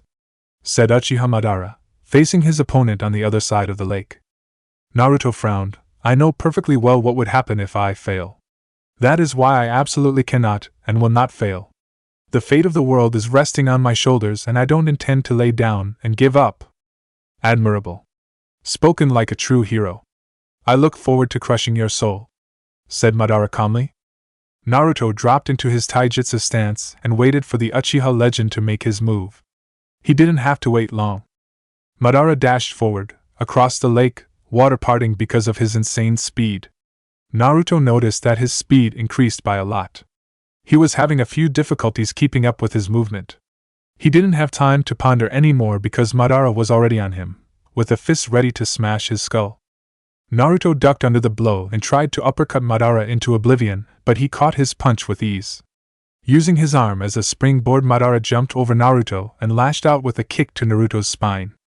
Naruto dropped to the floor at the last second, allowing the kick to miss him. A moment later he rolled to the left. A good thing he did, because the spot where he was before was obliterated by Madara's kick. Naruto sprung back on his feet and immediately blocked another punch from Madara. This wasn't looking well for him right now. It seems Madara got serious. The speed and the sheer ferociousness behind Madara's attacks were unbelievable. He never faced such an opponent before. It was like fighting a machine that never gave up, that had no flaws, that made no mistakes. He was perfect. As expected from a legend such as him. They continued their taijutsu dance for a few minutes, with Naruto on the defensive. Madara got in a few hits, but nothing major or fatal. Naruto was holding out so far, but he knew it was time for him to get serious as well. He saw Madara's fist fast approaching his face. This time he didn't dodge or block. He let the punch hit him. He was sent flying into the forest, where he toppled down a couple of trees. But his plan worked. At least he hoped so. Madara frowned internally. That punch shouldn't have connected. Something was wrong. Meanwhile, Naruto took advantage of his immobility and started gathering chakra for his trump card. Madara sensed that something was wrong. He felt a disturbance in the air, in the nature itself. He never felt anything similar, which was saying something. The weird thing was, the origin was coming from his opponent in the forest. He growled and immediately formed the hand signs needed for a powerful katan jutsu. A long blast of fire was blown towards Naruto's location. The blast incinerated the forest, and seemingly did its job, but Madara could sense that something was wrong. There was a patch of forest which the fire didn't destroy, the place where Naruto was currently standing, with a protective bubble made of wind chakra surrounding him. But this was no longer the same Naruto, and Madara could feel the change in him. Naruto stood there defiantly, his eyes now colored indicating his ascension to Sage mode. The real fight is about to start. So this is your trump card? Impressive, said Madara in his ever-calm voice. He could feel the power oozing off of him. Naruto remained silent and Madara smirked at him. Well then, show me what you got. Madara made a motioning movement with his hand, daring Naruto to attack him. And Naruto did. In a burst of speed, Naruto was in front of Madara, who didn't seem fazed by the increase of speed. Naruto's destructive punch was blocked by Madara's hand. Madara tried to retaliate, but Naruto was faster. Naruto tried to kick Madara in the knees, but Madara jumped over it and lashed out with a roundhouse kick himself, which Naruto ducked under and followed up with uppercut to his chin, but Madara evaded, although barely. Madara's eyes widened a moment later when he felt an invisible force strike him in the face, and he was sent flying upwards. Madara grunted but managed to regain his balance. He glared at his opponent midair while the Edo Tensei repaired his face. Madara pushed off from his position in the air with amazing force and sped towards Naruto, who dropped into his frog stance. Madara attacked with a punch, but Naruto blocked it with his forearm. A resounding blast erupted and the earth cracked from the force. The fighters didn't let that bother them. They exchanged some hits with Madara, being careful to avoid whatever it was that struck him before. Naruto attempted another punch to Madara's face, but he saw it coming and grabbed Naruto's hand before it could do any serious damage. A mistake on Naruto's part, a mistake that will cost him dearly. The Uchiha smirked at his young opponent and moved his hand to Naruto's abdominal area. His eyes shifted into the legendary Rinnegan and Naruto's eyes widened, but it was too late. Madara whispered, "Shinra Tensei." A blast with tremendous power behind it blew away Naruto into the surrounding forest. The technique that destroyed an entire village destroyed a large chunk of the land and the forest. While definitely not at its full power, it is still impressive nonetheless. Madara's eyes widened a bit, and he quickly spun around and absorbed a gigantic Rasengan courtesy from Naruto, who somehow escaped Madara's devastating jutsu. The Rasengan proved to be useless against the Rinnegan user, but the momentary lapse of concentration came back to bite the Uchiha in the ass. A pair of hands grabbed Madara's ankles, who was still absorbing the last of the chakra from the Rasengan. A moment later he was pulled under and was stuck in the ground. Naruto was already on him, taking advantage of the situation. "Udama Rasengan!" yelled Naruto, descending rapidly towards Madara. A moment later the attack connected, but there was no explosion or anything similar. Instead, the attack halted its movement. An ethereal figure was the reason for that. Madara's eyes turned into the Sharingan, and Susanoo protected its master. Naruto jumped back when the spirit tried to cleave him in half with his sword. Madara jumped out of the hole in the ground and eyed Naruto, the spirit of Susanoo making the stare that more threateningly. "Now what, young Uzumaki? What will you do now?" taunted Madara. Naruto smirked. "Every technique has a weakness, even Susanoo. I found Sasuke's and now I will find yours." Madara in response upgraded his Susanoo to that of two-headed one, covering more angles that way. Naruto frowned internally. Madara's Susanoo is very different from Sasuke's and from the looks of it much more powerful. It was time for some testing. Increasing the chakra outage to his legs, he shot forward with amazing speed and a second later appeared in front of Susanoo with a fist poised for strike. The fist collided with the Susanoo's torso. Both Susanoo and Madara were sent skidding backwards a few feet, such was the power behind Naruto's strike. Madara grunted and Susanoo responded by swinging its swords towards Naruto, who dodged it. A good thing too. The earth cracked under the force of the swing. Naruto rolled to the left, dodging another strike and then another. Having enough, Naruto summoned a clone to his side and propelled him towards his opponent, momentarily distracting him. The clone was killed midair with a swing from Susanoo, but it gave Naruto enough time for his next attack. "Senpo, Yomi Numa!" A massive swamp appeared under Madara's feet, trapping him inside. But not for long. Susanoo stuck both of its swords in the ground and used it as leverage to propel itself upward in the air. A big mistake on his part. Madara swiftly turned around when he heard a whizzing sound. A large shuriken made of wind chakra was but a few inches away when he turned around. A moment later the Rasen shuriken collided with Madara and its protector, Susanoo. A massive explosion occurred and Naruto had to shield his eyes from any debris sent his way. It took a while for the explosion to die down so that Naruto could see the result of his combo. Amidst the massive crater stood a figure, his body smoldering and regenerating at the same time. A partially destroyed Susanoo was still surrounding Madara. Almost all of its left side was missing from Naruto's attack. Naruto stood his ground and eyed his opponent.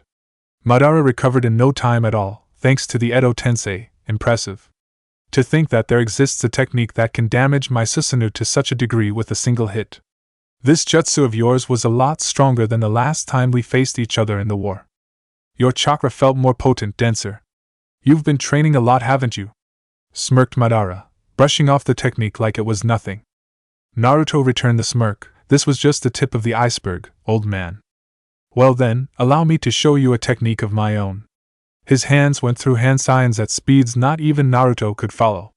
A bad feeling arose in Naruto's stomach, and it soon became clear as to why.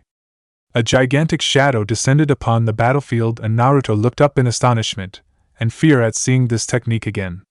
No matter how many times he sees this particular jutsu, he still can't wrap his head around the fact that Madara somehow manipulates comets from outer space.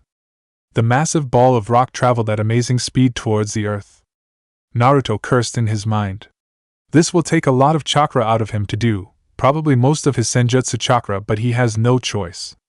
Creating two clones, he started gathering chakra into the palm of his hands, his clones mirroring his move. Madara saw that he was once again creating that damnable technique again, so he upped the stakes. Going through another set of hand seals, another comet descended upon Naruto and the earth. Naruto had no time to ponder Madara's move, he was too busy with his own technique.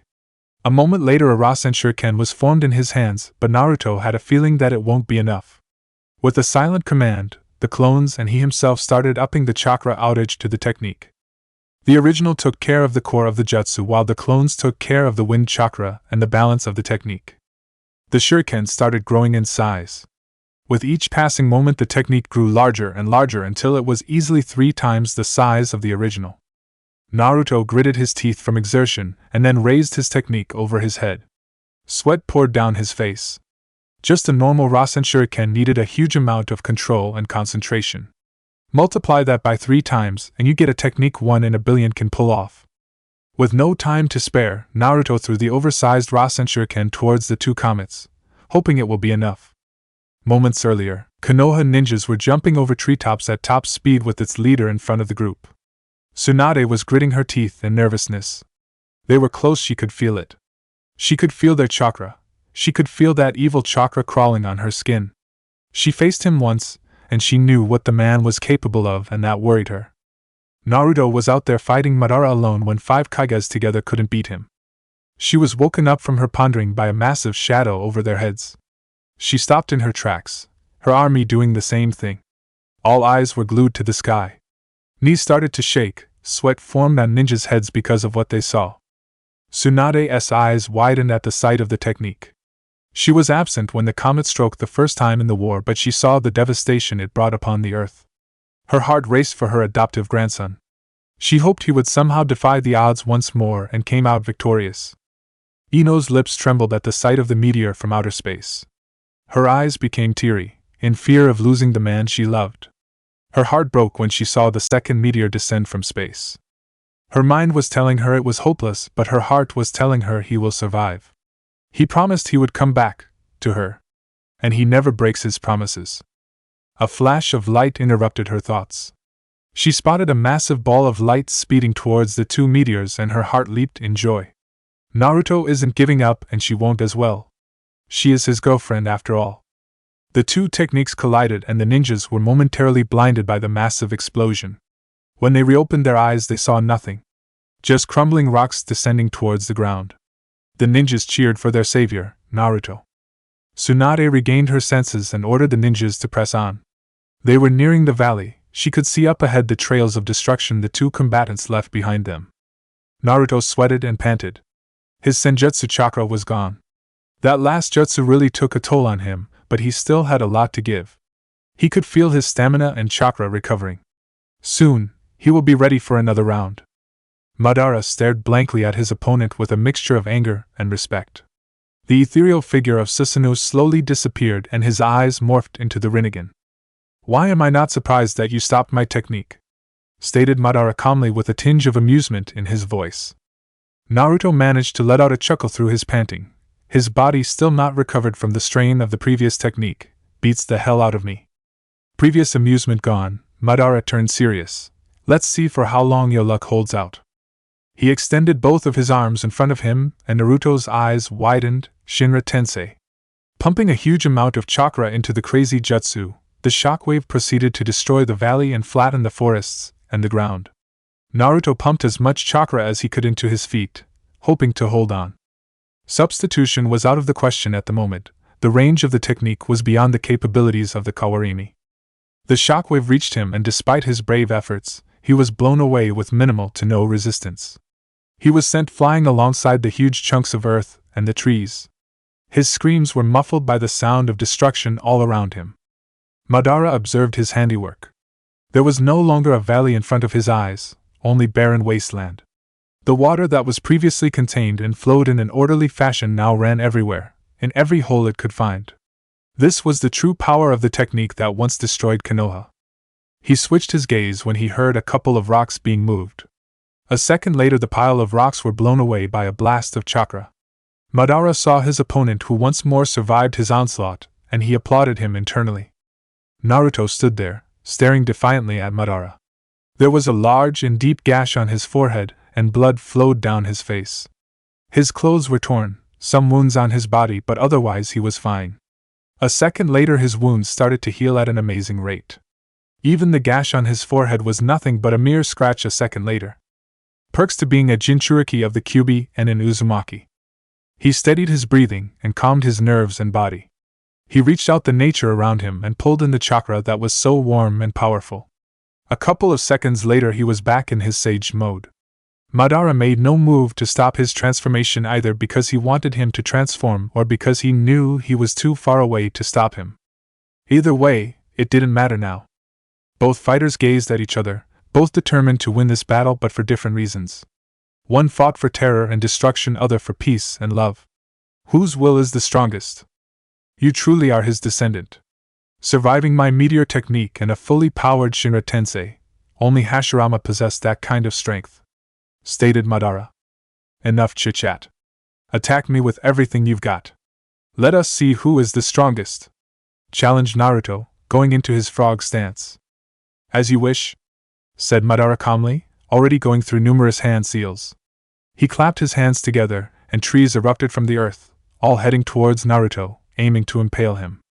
Taking advantage of the higher senses granted by Sage Mode, Naruto skillfully avoided the wood technique, but Madara didn't relent in his attack. Pumping more chakra, countless more trees surfaced at its master's command and joined the assault on Naruto.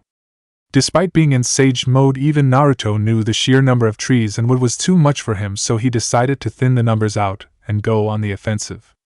Destroying any trees that got too close for comfort with his wind jutsus, he gradually got closer to Madara, who remained unfazed by Naruto's counterattack. He willed the trees to go faster, hoping to overwhelm Naruto, but he stood strong against his opponent. Madara thought that was enough foreplay with Hashirama's power, Mokuton Hijitsu, Jukai Koten. As the name suggests, an entire forest erupted from the underground, each piece of wood sharp and strong enough to kill Naruto 1,000 times over. Madara commanded the forest to attack Naruto, who remained calm despite the situation. The trees came rushing towards Naruto, who waited at the last second to start dodging them. Weaving between the trees while simultaneously destroying them with his wind blades, he held his ground against the impressive technique. Madara, seeing that this isn't going anywhere, went through the same hand seals again and attacked Naruto with renewed firepower. Naruto cursed Madara and the Edo Tensei and the fact that it gave him unlimited chakra. He weaved and dodged the trees, but it proved to be futile a moment later. A massive number of trees attacked him head-on, and Naruto went through a string of hand seals for a fire jutsu to destroy them. But by doing that he left his back wide open. A chance Madara didn't miss.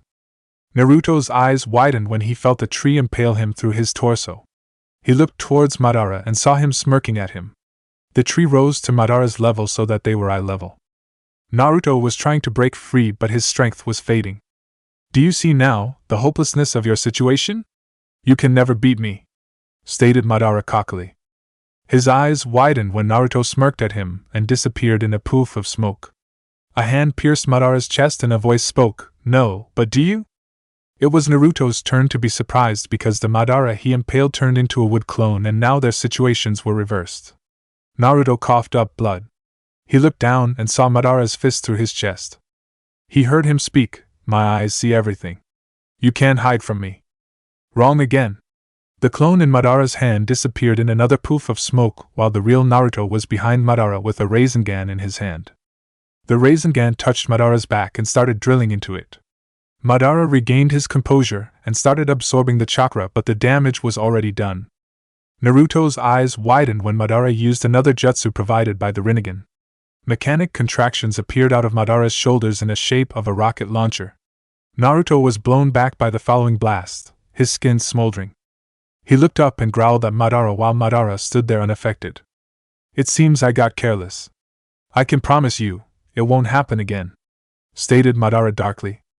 Naruto felt Madara's chakra spike, but he had no time to react. Trees erupted under him and trapped him. Naruto struggled to get out of his bonds, but the trees stood strong. Madara laughed at him, at his helpless position. "It seems this battle is over, Uzumaki. I will fill your heart with despair in your last moments. Stare your demise in the face."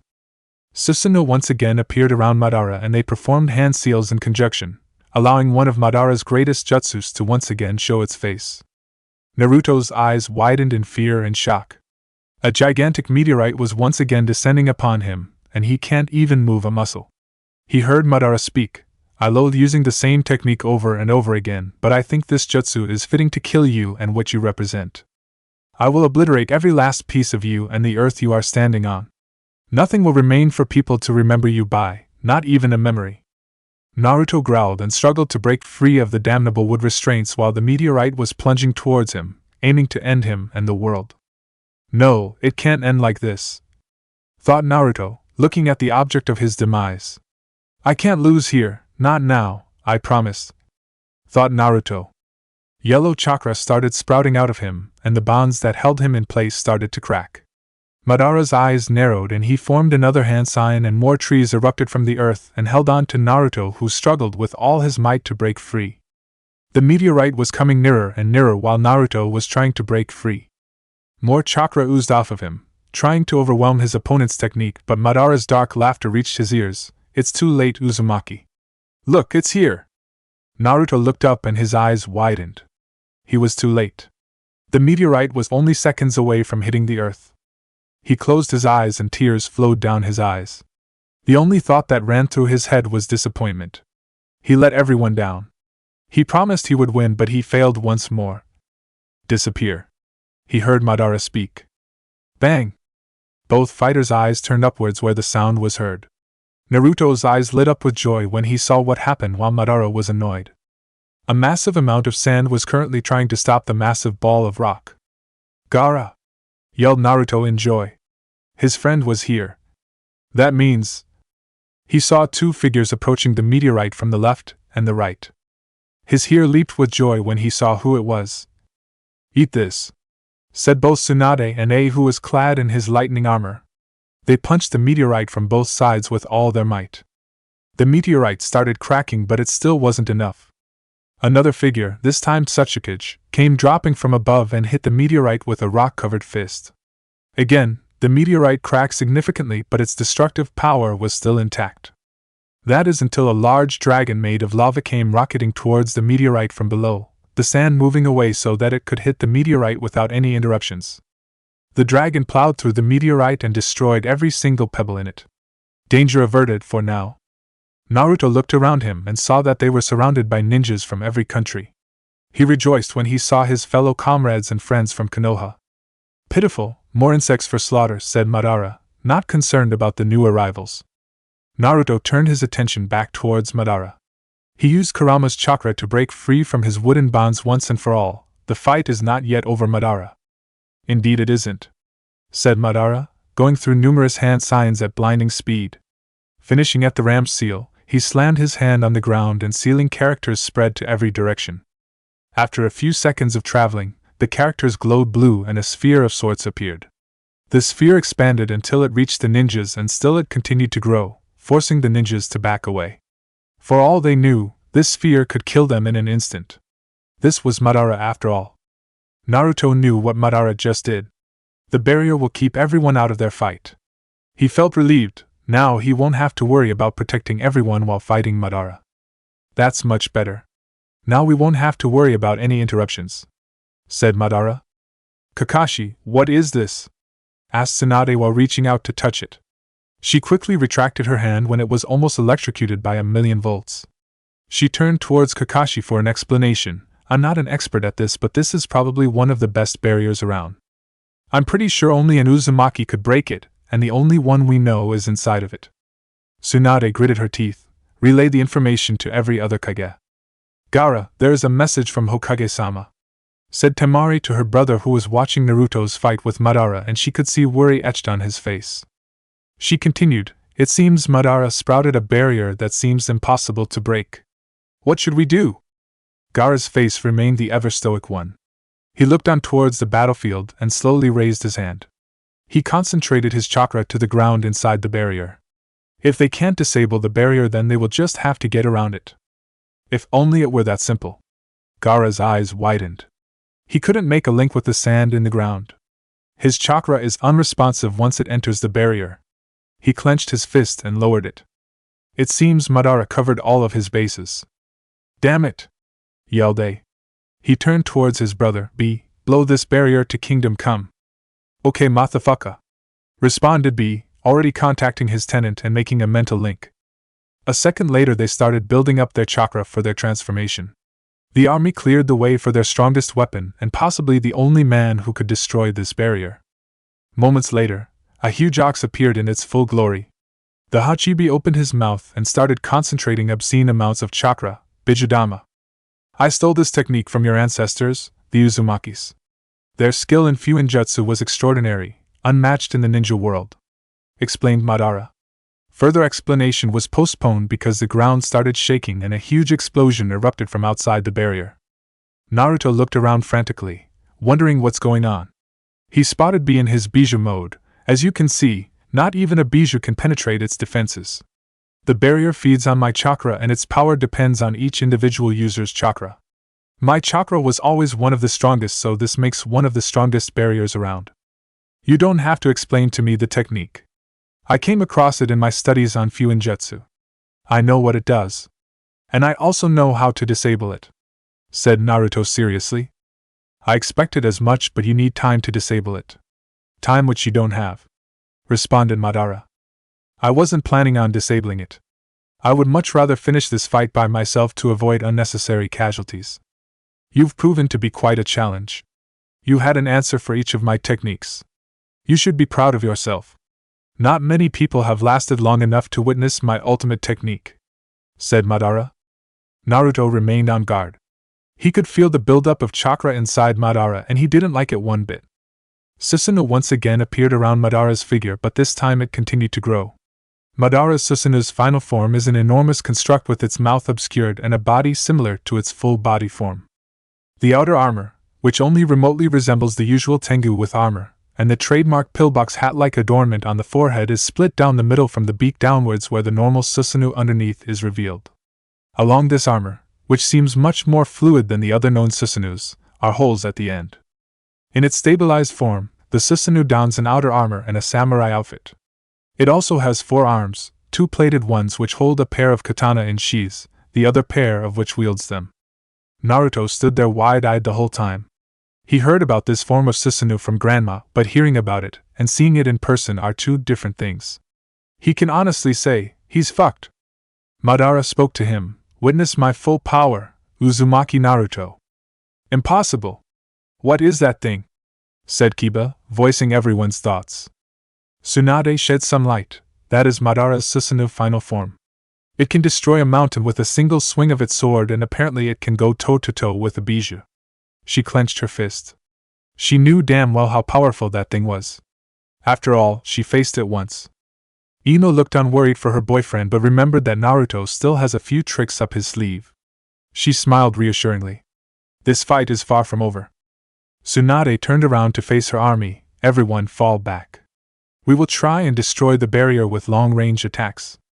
On cue, all of the armies retreated to a safe distance where they will bombard the barrier with long-range attacks. They were hoping that the barrier will wear itself out, and they will be able to give Naruto some much-needed reinforcements. The army of Konoha started retreating, all except one person. Tsunade turned to Ino. "We need to retreat, Ino." "I'm staying. I need to be here for him," said Ino with conviction. Despite the situation, Tsunade smiled at the show of affection and loyalty. "Don't worry, he'll pull through. He always does. Come on, we need every able hand if we want to destroy this barrier." Ino seemingly ignored Tsunade's speech. She cast one last look towards Naruto, and then nodded to Tsunade and joined the rest of the army. Tsunade turned towards Naruto. "Hold on, Gaki. Just a bit longer." Chapter 18, Sayonara. "What now, Uzumaki?" spoke Madara atop his protector, Susanoo. He gazed down towards the speck on the ground, the insect that stands between him and world domination. Naruto recovered from the momentary shock of seeing a huge-ass monster staring down at him. It's not the first time that happened, and probably not the last time considering his luck with things. Heck, he likes a challenge. A challenge that can squash you with one strike, but a challenge nonetheless. Naruto smirked. "You aren't the only one with tricks up his sleeve, Madara." As soon as he said that, a yellow aura sprung around him. The chakra flickered like flames around him, and his eyes glowed orange. He gained strange markings similar to that of the Rikudo Sennin. His eyes narrowed towards Madara and his samurai protector. Time for some tests. He disappeared in a cloud of dust, showing off his godly speed. Madara's eyes narrowed. This kid was faster than the Raikage. He didn't even see him move, let alone track his movements. But speed is not enough to defeat him, otherwise Raikage would have been able to defeat him. Susanoo felt something hit it in the back of its armor, but nothing else happened. Then another hit in the legs, shoulders, knees. The Susanoo barely felt anything, and Madara didn't deem it important enough to react. Even if he did, he would have probably missed. For now, he will wait it out and strike at the right opportunity. He heard a familiar buzzing sound, and he turned around and saw that shuriken technique speeding towards him. "I think it's time to show how few his techniques are." "Yeah, beat him up, Naruto," yelled Kiba, cheering for his comrade. They thought everything was over when that thing surfaced, but Naruto proved them wrong once more. They saw him flickering around the Susanoo, striking it everywhere. It gave the armies renewed hope. The Kages were a little bit more realistic than the rest of them. They knew that Madara was far from finished. Ino was holding her breath but silently rooting for her love. Her heart was pounding like a madman, and it didn't show any signs of slowing down. "So this is what all the fuss is about, huh?" spoke a new voice beside Ino, who was startled out of her praying and worrying. She saw a bluish man with sharp teeth grinning at Ino, which frankly disturbed her. "Who are you?" Suigetsu feigned hurt. "Oh, you don't know, silly handsome me. Allow me to introduce myself, gorgeous, I'm..." He was stopped by a fist to his head, which blew away his head in droplets of water.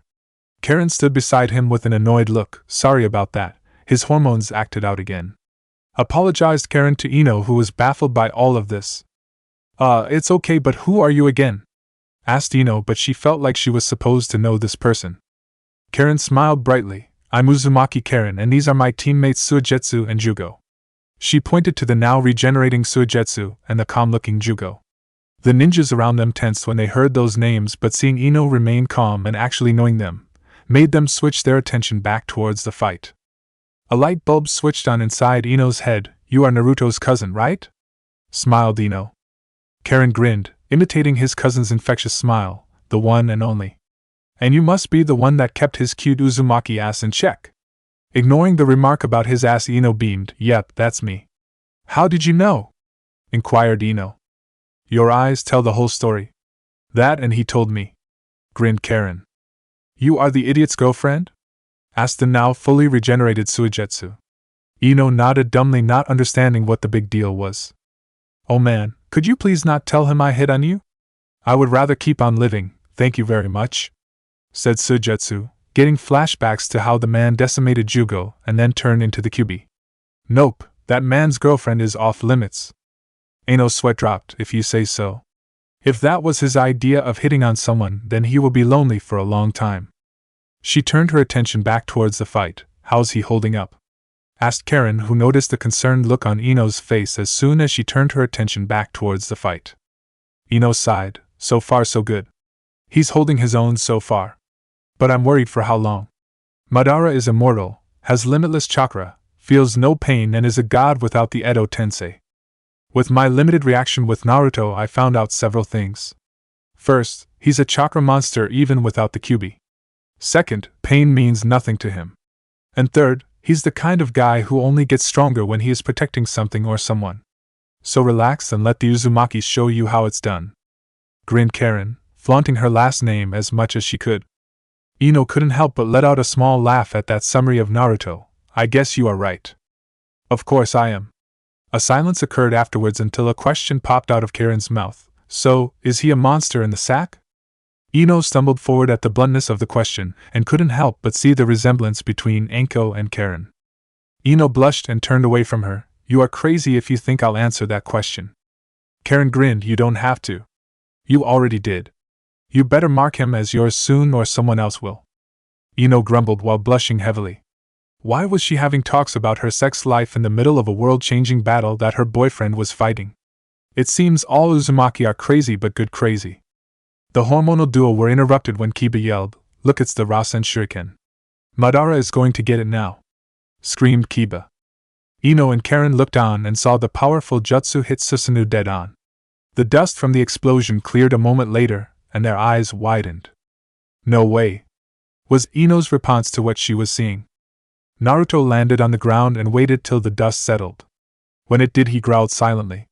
It seems that level won't work on him anymore. Madara and Susanoo stood there unscathed from the devastating attack. While the attack would obliterate any lesser men, the attack was futile against him. Do you see now the futility of your efforts? To make his point clear, Susanoo attacked Naruto with his sword. Naruto quickly got out of the way of the deadly sword which obliterated the ground upon which he was standing. Naruto regained his footing and looked at the damage. He saw that the attack created a new valley that had no bottom, just endless darkness. He looked back towards Madara and prepared himself for what came next. You know what they say, the bigger they are the harder they fall. Time to test that theory. He closed his eyes momentarily. Ready? Asked Naruto his trusty partner. Kurama growled, This should have happened a long time ago. Let's do this. Naruto opened his eyes and his already impressive chakra levels soared to new heights. The shroud itself parted in the middle and opened into a full-length coat, revealing a black undergarment with a magatama on his neck. His pupils became slitted and the whisker marks deepened. The color of the chakra changed from yellow to orange, indicating that both Kurama's and Naruto's chakras have mixed together. Meanwhile, Madara stood transfixed. This is what he was waiting for. The true extent of his power. Naruto didn't stop there, that was just a stepping stone. In a burst of chakra, the shroud started expanding until it soared over the trees and beyond. The shroud took shape of a fox with 9 tails and it matched Susanoo's height. Naruto stood on top the head, his arms crossed but still ready to react at a moment's notice. He could hear the roar of the armies around him, cheering him on. It seems they have regained their morale after witnessing his transformation. So this is the Kyuubi transformation. Mito never achieved this state, spoke Madara. Naruto nodded, probably because Kyuubi doesn't like humans that much and giving up his power isn't exactly his favorite pastime. What makes you so special then? How come he works with you? Inquired Madara, genuinely interested. 'Cause I'm awesome, grinned Naruto childishly. He turned serious right afterwards when Kurama berated him to stay focused during the fight. No, seriously, it took a lot of sweat and blood to get where I am. After that, everything just fell into place. Smiled Naruto fondly, remembering his past. Good, because anything else would be inadequate against me. Come, let us see who is stronger, said Madara and restarted the fight by swinging the massive sword of Susanoo. Naruto responded by stopping the enormous sword with one of its chakra claws. A massive shockwave erupted, but the fighters paid it no mind. The two attacks struggled to overcome each other, but they were equally matched. Madara saw that this was going nowhere and ordered Susanoo to attack with another sword, but Naruto had other plans. Before Susanoo could even draw the sword, several chakra arms materialized out of Kyuubi's body and latched onto Susanoo, keeping it in place. The Susanoo struggled to move, but Naruto wouldn't budge. Naruto grunted in effort. This thing was strong, monstrously so. There was no time to waste. The body of Kurama opened its mouth and fired over a dozen smaller bullets, made of chakra. The attack hit Susanoo head on. This time the results were much better than the Rasen Shurikens. The samurai-like armor of Susanoo's was singed and scraped off in several places, but Madara was unharmed. Seeing that his attacks can breach his defense, Madara went on the offensive, but this time with more finesse. He attacked with a sword and Naruto smirked. If this is all it could do, then this won't be a problem. His eyes widened a moment later when a massive Magatama formed in Susanoo's other hand. Naruto abandoned his plan of catching the sword and rather jumped back to avoid it. Chakra arms materialized in front of him and acted as a shield. The Magatama was sent flying towards Naruto and hit his chakra arms, which resulted in an explosion. The army's breath hitched in their throats when they saw the massive explosion, concerned for the one that fights for them. The dust settled and the Kyuubi still stood strong, and so did Naruto, but not unharmed. The chakra arms were obliterated upon contact by the powerful attack, and some of the explosion reached Naruto, but not enough to do any lasting damage, just some minor burns. Naruto growled at the man. He made a rookie mistake of underestimating an opponent, and Madara to boot. Idiot! It won't happen again. This time Naruto went on the offensive.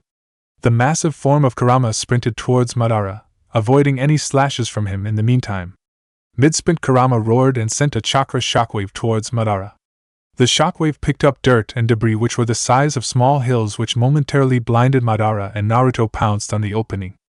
Coming in close, the jaws of Kyuubi latched onto Susanoo's shoulders and in a show of strength lifted it off the ground and threw it across the sky. Opening its mouth, it fired off a massive chakra bullet, much bigger than the previous ones, and hit Susanoo right in the chest area. Madara growled and ordered Susanoo to stab a sword in the ground, regaining its footing. What kind of an attack was that? Instead of using the Kyuubi's destructive chakra, he would rather bite down on me. What an opponent, smirked Madara internally. This is what he was waiting for. A fight that will push him towards his limits, just like Hashirama in the past.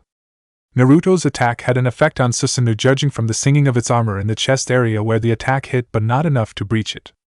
The fight continued right afterwards. Both fighters in their perfect forms dashed towards each other. Madara slashed with two of his swords, but Naruto blocked it with two of his chakra claws. The two were at a standstill once more, but not for long. In a risky maneuver, Madara let go of one of his swords and proceeded to punch the massive form of the Kyuubi, and sent it flying backwards. Naruto managed to regain his balance, and mid-flight shot a powerful chakra bullet towards his opponent. Madara blocked it with his sword, but the blast was still strong enough to send him skidding backwards a good 20 feet. The fighters regained their footing and attacked each other with their respective ranged attacks. Naruto fired off several chakra bullets while Madara formed a string of Magatamas in his hands and sent them flying towards. Some of them cancelled each other out, but some continued their way towards their target. Both Madara and Naruto were enveloped in explosion, but that didn't deter them one bit. From the smoke of their attacks, both fighters once more fired their attacks, but this time with much more power behind them. Massive explosions rocketed their immediate area when the attacks bounced off each other. The two legendary fighters continued to rocket the area and each other with powerful explosion. They shrugged of the injuries they dealt to each other like it was nothing and continued with their attacks. What is Naruto doing? Is he insane? He can't keep getting hit with attacks like that. He can't win like that. Madara is immortal, said Kiba in concern. Others too shared his sentiment. They were watching the beating Naruto was taking and were wondering how long he can keep this up. Granted, Madara in no better position, but he has Edo Tensei to heal him from any damage while Naruto's healing is limited. He is doing what he does best, winning in his own way. He always was one to go headfirst into battles, explained Kakashi. The confidence he held for Naruto was enough to alleviate the rookie's concerns for now. He will win, I know he will, said Ino from the sidelines. The others turned to her and saw that she was watching the battle without an ounce of doubt of the outcome. Seeing her like that made other people believe that he can really do it. They turned back to the fight and silently cheered for their friend of many years. Gaara watched silently while his ninjas whispered among each other. Doubt was spreading through the ranks, he could feel it, hear it. They stopped believing in Naruto. Uzumaki, Naruto will win. That got their attention and stopped the whispers. Gaara continued, he will win because he can't afford to lose. His power increases tremendously when he is fighting to protect. It is not anger that fuels his power but serenity and friendship. He will continue fighting as long as he sees his friends around him. He won't stop until his last breath. So believe in him, like he believes in us. He saw that doubt still lingered in the air, but there was hope now in the ninja's eyes. A flicker of a smile appeared on his face while watching Naruto fight. Do it, Naruto. Come on, Uzumaki. Show that my faith in you wasn't misplaced, thought the Raikage. Ha, that boy has more spunk in him than my entire village. I like it, laughed Tsuchikage boisterously. The beautiful Mizukage observed the fight with a keen eye. She got to know the Kyuubi no Jinchuriki during and after the war and understood why he was thought to be the child of prophecy. He was unique in every way. He doesn't fight to kill but to protect, not just his friends but his beliefs. Before the Fourth Shinobi War, the nations were at a decline. The world was going down a path of destruction, everyone knew that. Only a catalyst was needed to start a war between all the nations. But then Uzumaki Naruto was born. It was like the world was protecting itself. He is the protector of this world, and the catalyst of change, and the embodiment of everything pure and good. That is why right now, she has absolute faith in the man before her. Win! Naruto was hit by another Magatama and gritted his teeth. This was really starting to hurt even in this form. He shook of the pain and sped forward towards his opponent. Madara fired off another chain of Magatamas in attempt to keep him away from close combat. Madara knew that Naruto had an advantage in close combat since he was faster and more agile than him in this form. Naruto formed a wall of chakra in front of his form which stood strong against Madara's attack. Madara fired more of his Magatamas and the attack hit the wall of chakra and finally broke it. But Naruto was close enough now. A chakra arm emerged from his form and coiled around Madara like a snake, constricting his movements. Madara struggled against his bonds. Naruto saw that one arm won't be enough to hold this being and sent two more to hold down his arms. Madara growled in rage. He couldn't budge and his eyes widened when he saw the Kyuubi opening its jaws and concentrating a huge amount of chakra. He knew what this technique was and he couldn't allow himself to be hit at such a close range. While Naruto was concentrating on forming the Baijidama, he missed when two more arms popped out of Susanoo's shoulders and immediately swung its swords towards Naruto. Naruto's eyes widened and lost his concentration. The incomplete Baijidama became unstable and blew up and actually saved Naruto from Madara's attack by sending him flying away while doing the same thing to Madara. Damn, that hurt. I definitely didn't see that one coming, mused Naruto to himself. He willed the chakra form of the Kyuubi around him to stand up. He looked towards Madara who was in the same position. He was in the middle of standing back up. It seems they both suffered from that attack. While incomplete, the Baijidama did quite some damage on the outer shell of Susanoo. Quite a lot of his armor was gone now and the bones of Susanoo could be clearly seen in those places. But Naruto was in the same place. He himself was bleeding down his shoulder and down his forehead, while the Kyuubi form was missing chunks of chakra on its body. All the damage accumulated throughout the fight was evident on both fighters. Naruto smirked. You truly are one tough bastard. Likewise, Uzumaki. Do you have any more tricks up your sleeve? Asked Madara. Naruto responded by creating two huge chakra arms and pointed them upwards. In each hand, a massive Rasen Shuriken was starting to take shape.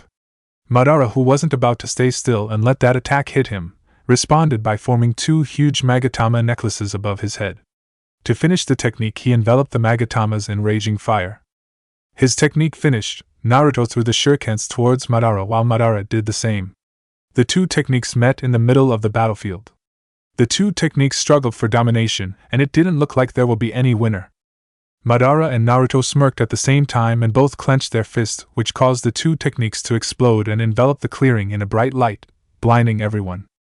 Madara and Naruto were waiting for the smoke to clear itself. When it did, it showed a humongous crater in the middle of the battlefield. One thing is certain, the landscape won't ever be the same after this battle. It's time, thought Naruto. He took a few steps forward in his giant Kyuubi form. He stopped at the edge of the crater they've just made. He sent Madara one last smirk and then started his plan. The Kyuubi form opened its massive jaws and started concentrating massive amounts of chakra, even more than for the previous Baijidama. The ball of chakra slowly started to take form. Two chakra arms sprouted from the shoulders and circled the Baijidama. Naruto raised his hands and placed them on the ball of chakra in front of him. He started adding more chakra while keeping it stabilized. While he did that, he willed the chakra arms to start adding wind chakra to the already devastating technique. Wind started circling the ball, and slowly but surely blades of wind formed on each corner of the ball. The new technique continued to grow, while Naruto struggled to maintain the balance. Beads of sweat trailed down his face from all the exertion. The sheer chakra necessary for the technique is something that would kill anyone else but him. Not even Killer Bee, who had years to perfect his transformation, could pull this off. It took years to perfect this technique, but they did it. This is the combined power of Naruto and Kurama, the pinnacle of their strength. Meanwhile, Madara eyed his opponent and analyzed his technique. The confident smirk that was on his face before was now slowly diminishing with each passing second. When wind started circling the ball, Madara started sweating a bit. The chakra that was coming off of the ball was staggering. Getting hit by that thing wouldn't be the best of ideas. In retaliation, Susanoo stretched its forearms in front of its face. An unusual chakra started gathering inside the circle of the forearms. While most chakra is a shade of blue, this one was pure black. And the feeling of it was atrocious, sickening. The black ball of doom continued to grow until it was almost the size of Naruto's own technique. But not even that was enough to stop Naruto's new technique, and Madara knew that. In order to even the field, he covered his technique in black flames. The two techniques continued to grow to an extent where the environment started to feel the effects. The earth was shaking, cracks appeared in the earth, the ground, the trees were burned from the intense heat and the powerful wind that was raging in the now decimated valley. There was a moment of tranquility in the valley, a calm before the storm. A second later, hell descended upon the world. Bijou, Rasandama, Mugen. The two techniques blasted off from their owners and met in the center of the valley. The powerful shockwave all but destroyed what was left off the earth. Purity met darkness, fire met wind, and peace met terror. Two total opposites found each other in the middle of the battlefield. The two balls struggled over dominance. Naruto and Madara were constantly pushing more and more chakra to the already unstable techniques, desperately trying to overpower the other. The two balls grew to unfathomable size. They were already the size of a toad boss, now they extended even beyond that, and there were no signs of stopping. Even Madara and Naruto were feeling the effects of the jutsus. Naruto was constantly slashed by the wind of his own technique, and even some of the fire reached his position and started burning him and the QB form. He was gritting his teeth both in pain and exertion. Madara wasn't far off. The protective armor of Susanoo was all but peeled off courtesy of his own flames and Naruto's wind. Even his Edo Tense body was showing effects of the jutsus. The dust of the Edo Tensei was slowly peeling off his immortal body. It seems even the Edo Tensei has a limit of its own. Madara growled, "I will not perish here. You cannot kill me. I am immortal." His technique reacted to Madara's rage and slowly started overpowering Naruto's, who was breathing raggedly and was bleeding all over the place. Naruto cursed and slowly started losing ground to his opponent. While Edo Tensei constantly recovers his wounds and chakra, his do not. While Naruto has almost unlimited chakra at his disposal, it is useless if his body cannot handle the strain. He has already exerted chakra on the level of Hachibi, and he was still pushing it out. Grunting in pain, he managed to find some strength in him and pushed Madara back to a stalemate, but at a cost. His muscles started tearing, his wounds worsened, and he was barely holding on, and Madara sensed that and started laughing maniacally. "Kaya ha ha ha, you see, you are nothing, an insect. I am perfection." His Mugen technique once more expanded and pushed Naruto back, who somehow returned in equal force, a testament to his determination and willpower. Naruto's body was shaking uncontrollably, and the orange aura around him slowly started to lose its brilliance. Madara sensed a moment of weakness in his opponent's concentration and reacted immediately. Mugen outgrew Naruto's technique and almost succeeding in overpowering Naruto's, but Naruto managed to slow it down. Despite his best efforts, with each passing moment Naruto was slowly but surely losing. His tank was empty. He had no more ideas on what to do next, and the maniacal laughter coming from Madara wasn't helping either. The two techniques were coming closer and closer to his position. The armies of the nation stood shocked at the sight of two gods fighting it out for supremacy. They defied the impossible with each move they made, and they wondered if their potential even has a limit. Because frankly, the expression "the sky's the limit" doesn't apply to them apparently. They were so far over the sky they reached another realm by now. With each chakra cell added to the jutsus, the ninjas were having harder and harder time to keep their balance. Even though they were nowhere near their battle, they still felt the effects. When the battle slowly reached its climax, the 5 Kages reacted and ordered their armies to fall back even further. As much as they hated to move even further away from the battle, they had to protect their subordinates. But some wouldn't budge from their position. All the people who were touched by the phenomena that is Uzumaki Naruto stayed behind. Even the 5 Kages remained in their position when they saw the loyalty directed towards Naruto. His friends were praying to everyone they could think of. Their ancestors, ghosts, ancient priests, God, Ika series, and to anything even remotely spiritual.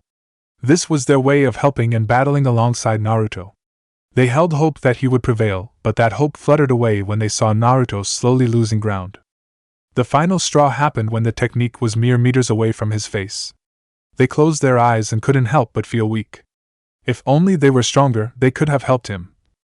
No. Not now. Please hold on. Were the thoughts of Ino, who looked on helplessly while the orb of destruction neared Naruto. Naruto! Yelled Ino, hoping that her voice will somehow reach him in his time of need. So this is it, huh? The end of my story? How pitiful, thought Naruto in his mind. Resignation?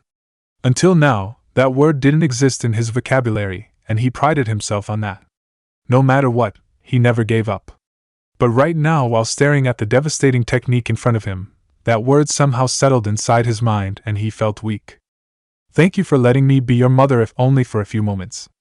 Thank you for letting Minato be your father. Thank you for being our son. I love you so much.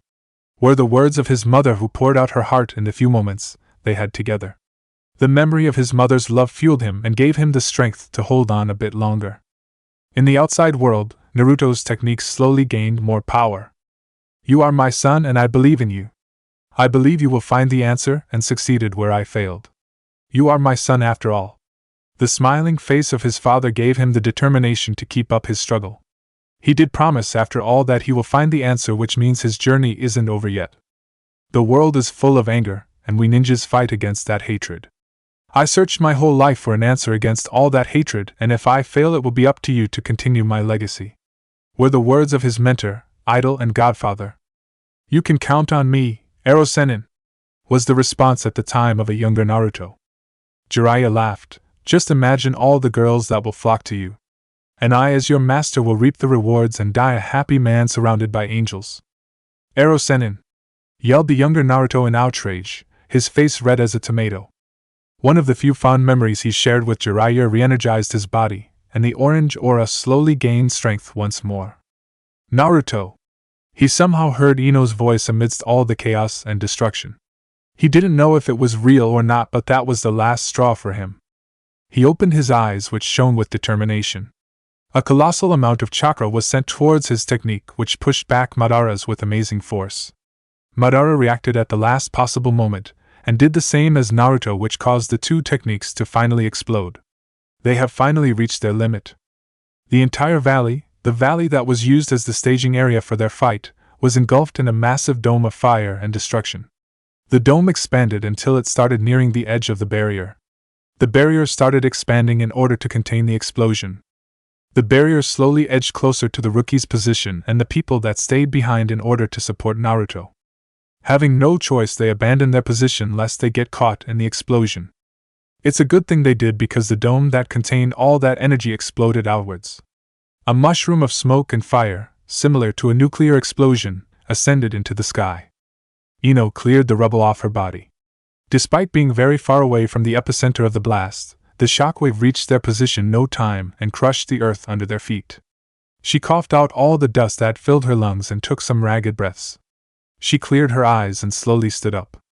She looked towards Naruto's last known location and saw nothing. There was no more Kyuubi and no more Susanoo. Fear crawled into her body and she rushed towards Naruto.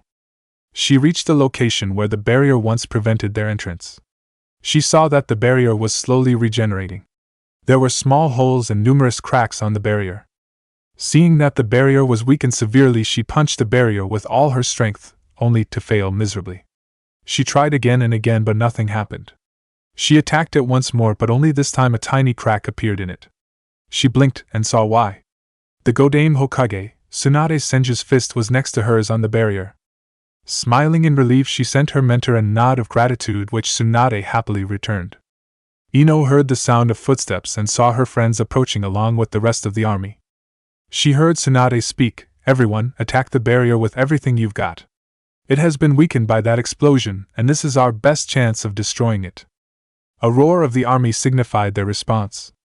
With Madara and Naruto. "Kit, you still with me? Kit? Naruto? Don't play with me, you stupid idiot. Wake up. Come on, talk to me," roared Kurama inside Naruto's mind. "I can hear you, Kurama. Stop shouting." Despite feeling relief at hearing Naruto's voice, he couldn't help but notice how weak it sounded. Just that one sentence sounded like it took all his strength. "You stupid idiot. What were you thinking pushing out more chakra in the state you were in? I know you were desperate, but look at you now. You are useless as you are now."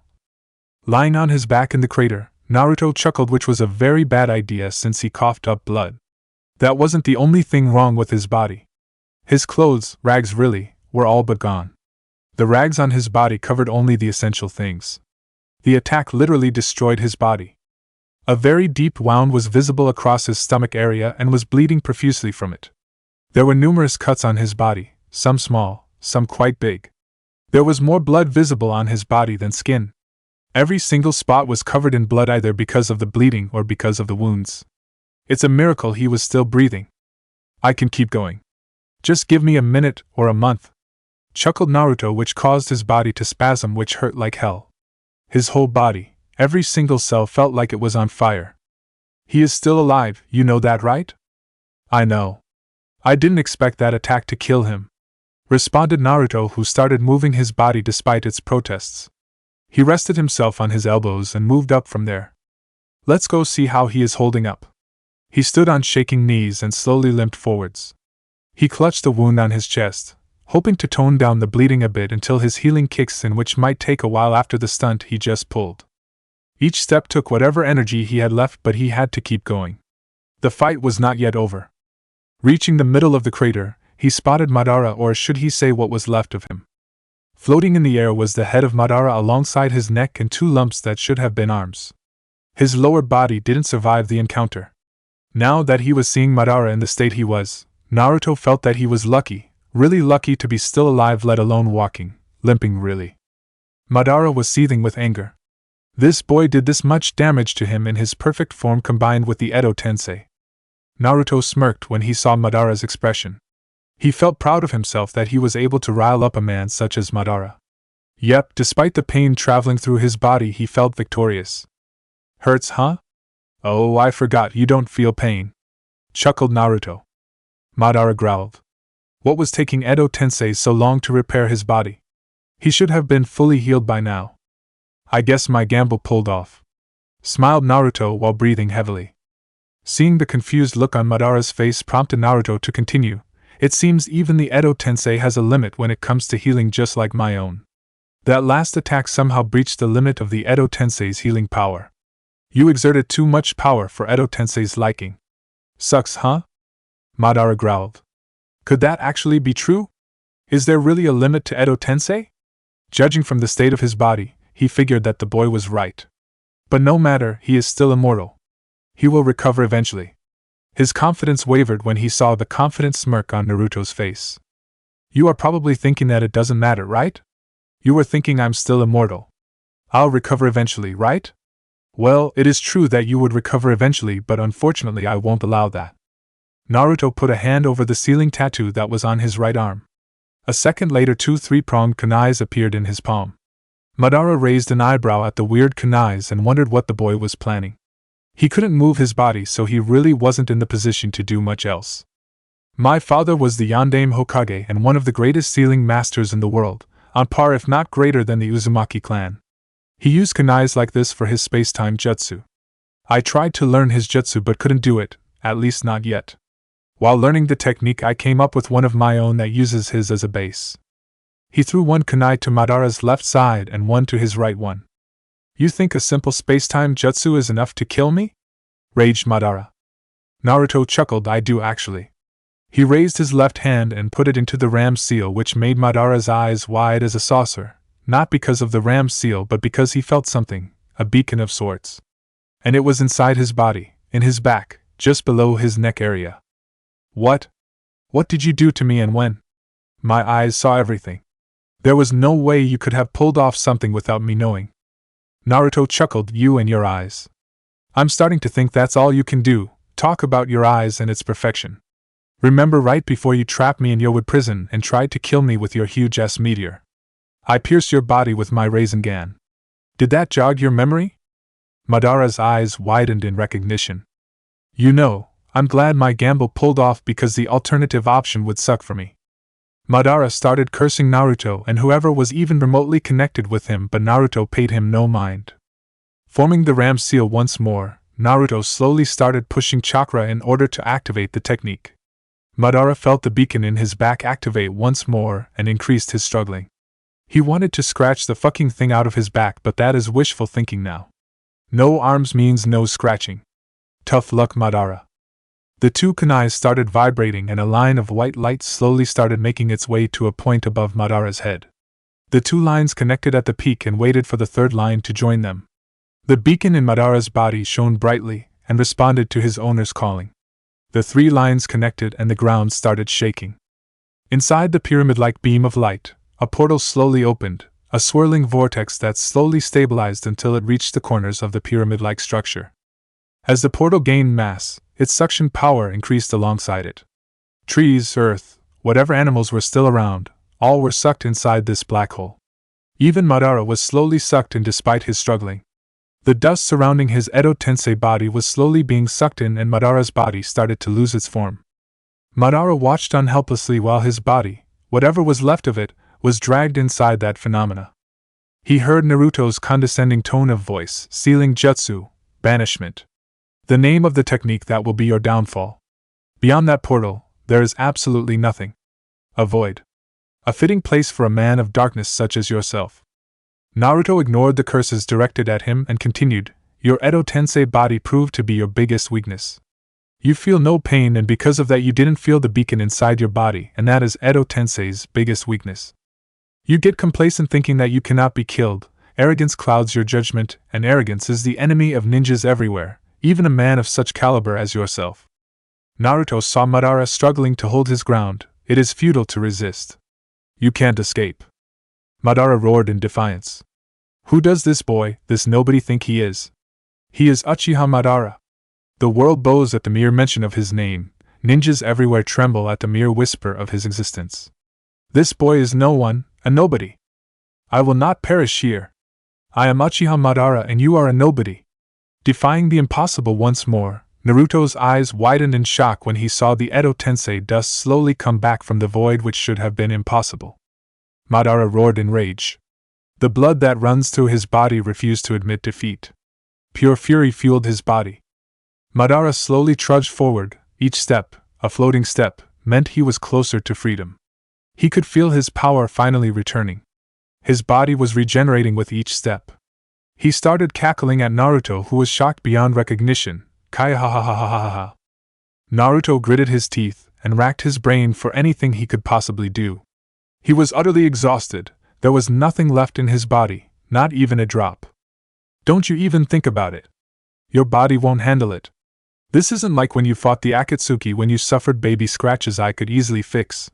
Your body is on the brink of death.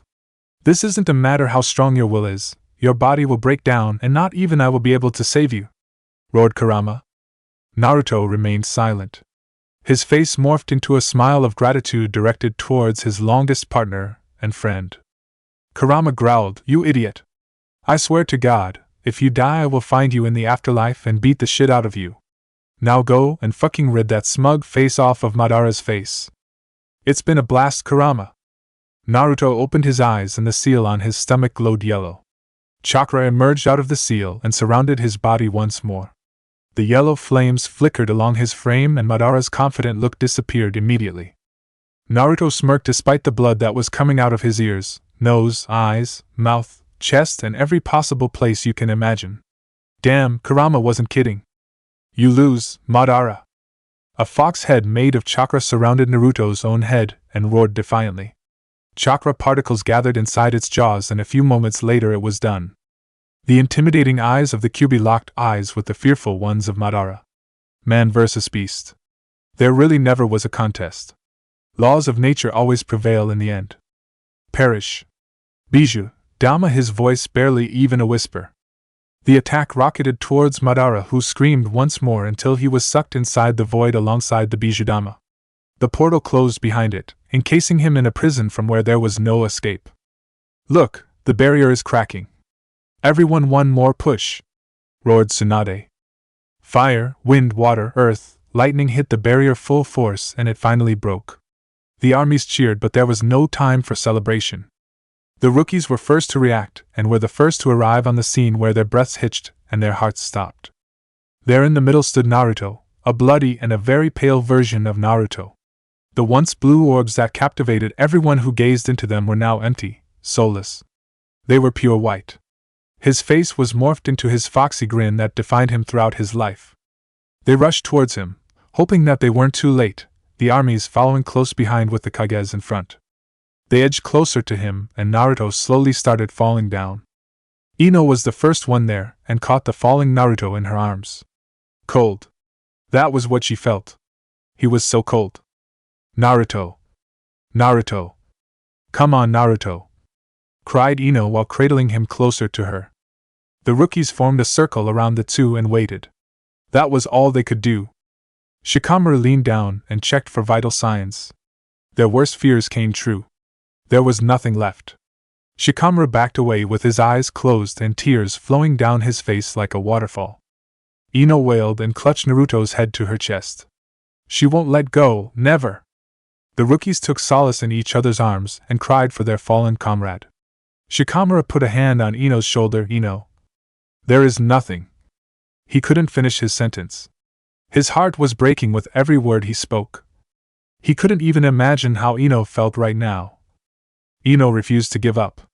She laid Naruto's body gently on the ground and her hands glowed a bright green. The green aura encompassed Naruto's body, live. You don't get to die here.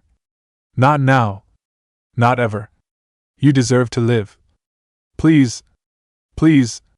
Please, please, shouted Ino. Her cries of desperation reached Tsunade, who arrived on the scene with the rest of the Kages.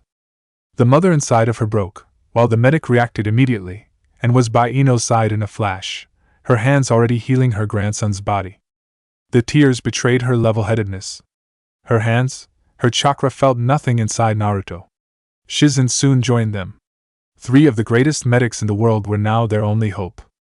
The 4 Kages stood there solemnly. They were supposed to be the strongest of the strongest, but here was a young soul battling their battle for them. Ino continued to cry to the heavens while healing Naruto's broken body. Naruto, Naruto, breathe. Everyone's here for you. You won, so please breathe. I can't lose you. But not even the combined effort of these 3 medics made any difference. Naruto's white eyes gazed towards the sky, like he was telling them where he was. The glowing green aura slowly started to lose its clearance, their power weakening. The sky chose that time to open up and started pouring down upon their bodies. The grime, the filth, the blood was washed away, the evidence of battle leaving Naruto's body. The heaven was cleaning his body for the passage to heaven. The once bright green chakras were now dull. Ino's tears continued to fall on Naruto's cold body. Her fist, still surrounded by the medical chakra, started pounding on his chest, desperately trying to restart his heart. After a few minutes, everything stopped. Silence.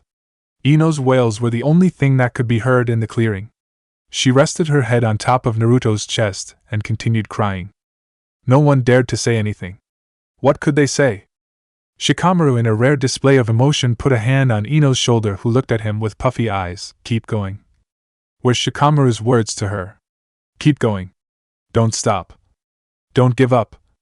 Show him what he will be missing. Ino nodded at him gratefully, thankful for his words. She once more activated her technique, but it was stronger than before. Ino felt stronger, better. She looked up and Shikamaru smiling down at her. She understood. She could feel his chakra mixing with her own.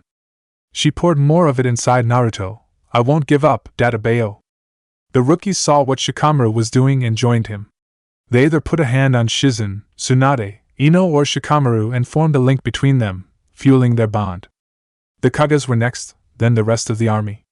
Everyone was pouring their chakra into Naruto, who remained motionless. The once calm green chakras were now acting like a raging fire, and Naruto was the one being burned. His whole body was on flame with green aura. The wounds on Naruto's body healed instantly, but he himself remained silent. The chakra kept coming and coming. Everything was given to him, even Killer Bee was almost completely drained by now, the Hachibi not far behind. Come on, come on, come on! Naruto! Yelled Ino one last time until the chakra around Naruto disappeared. Pain. Pain shook everyone. Their victory came at a great cost. Ino silently cried for her fallen lover. She lamented not telling him how she felt about him. He was the one for her, she knew it. And now, he was. Go, En. Even in death you are still loud, were the humorous words of the man known as the Child of Prophecy. Ino's eyes opened like a rocket and gazed upon the brilliant blue of his. Naruto smiled, hi. Ino chuckled in disbelief, hi. A simple word turned the army into frenzy. They roared and yelled to the sky and thanked whoever brought their savior back. Amidst the frenzy, the celebration, Naruto and Ino had a moment for themselves. Miss me? Joked Naruto.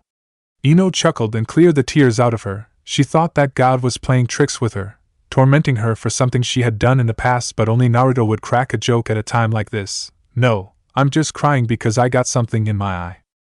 Naruto's laugh was silent and barely existent, but it was there for Ino to hear. Marry me. Ino blinked. W-hat? Marry me, Ino Yamanaka. Smiled lovingly Naruto. You idiot, of course I'll marry you. I love you with every fiber of my being. Yes, I will marry you, Uzumaki Naruto. Cried Ino, tears of joy. Good. I'll pass out now. See you in a week or two. Smiled Naruto before going limp. Ino smiled. And I'll be there when you wake up. I now pronounce you husband and wife. You may kiss the bride. Congratulations, Gaki. Smiled lovingly Tsunade. Ino and Naruto gazed lovingly in each other's eyes and slowly inched closer. Their lips met and signified the unyielding bond between the two. Go Uzumaki! Yelled Karin, ignoring the eyes that were now surely upon her. Naruto, I have some big news, said Ino to Naruto, who was in the middle of making ramen. Naruto raised an eyebrow. What is it, honey? Ino beamed. You are going to be a father! The bowl in Naruto's hands dropped to the floor. WHAT? Ino smiled radiantly while rubbing her stomach. You are going to be a father, and I'm going to be a mother. Naruto scooped his wife in his arms and twirled her around while crying tears of joy. I am going to be a father. Hokage-sama, your wife is in labor. Congratulations. You are the father of healthy triplets, said Shizen while handing two babies, a boy and a girl, to an exhausted Ino in her bed and another boy to Naruto. Naruto cradled his son lovingly and kissed Ino on the forehead. Thank you. You just made me the happiest man on earth. What are you going to name them? Asked Tsunade, who was itching to hold her grandbabies in her arms but knew better than to take them from Ino or Naruto. That would just spell pain. Ino smiled lovingly at her daughter and son in her arms, Kushina, Minato. Naruto continued, and Jiraiya.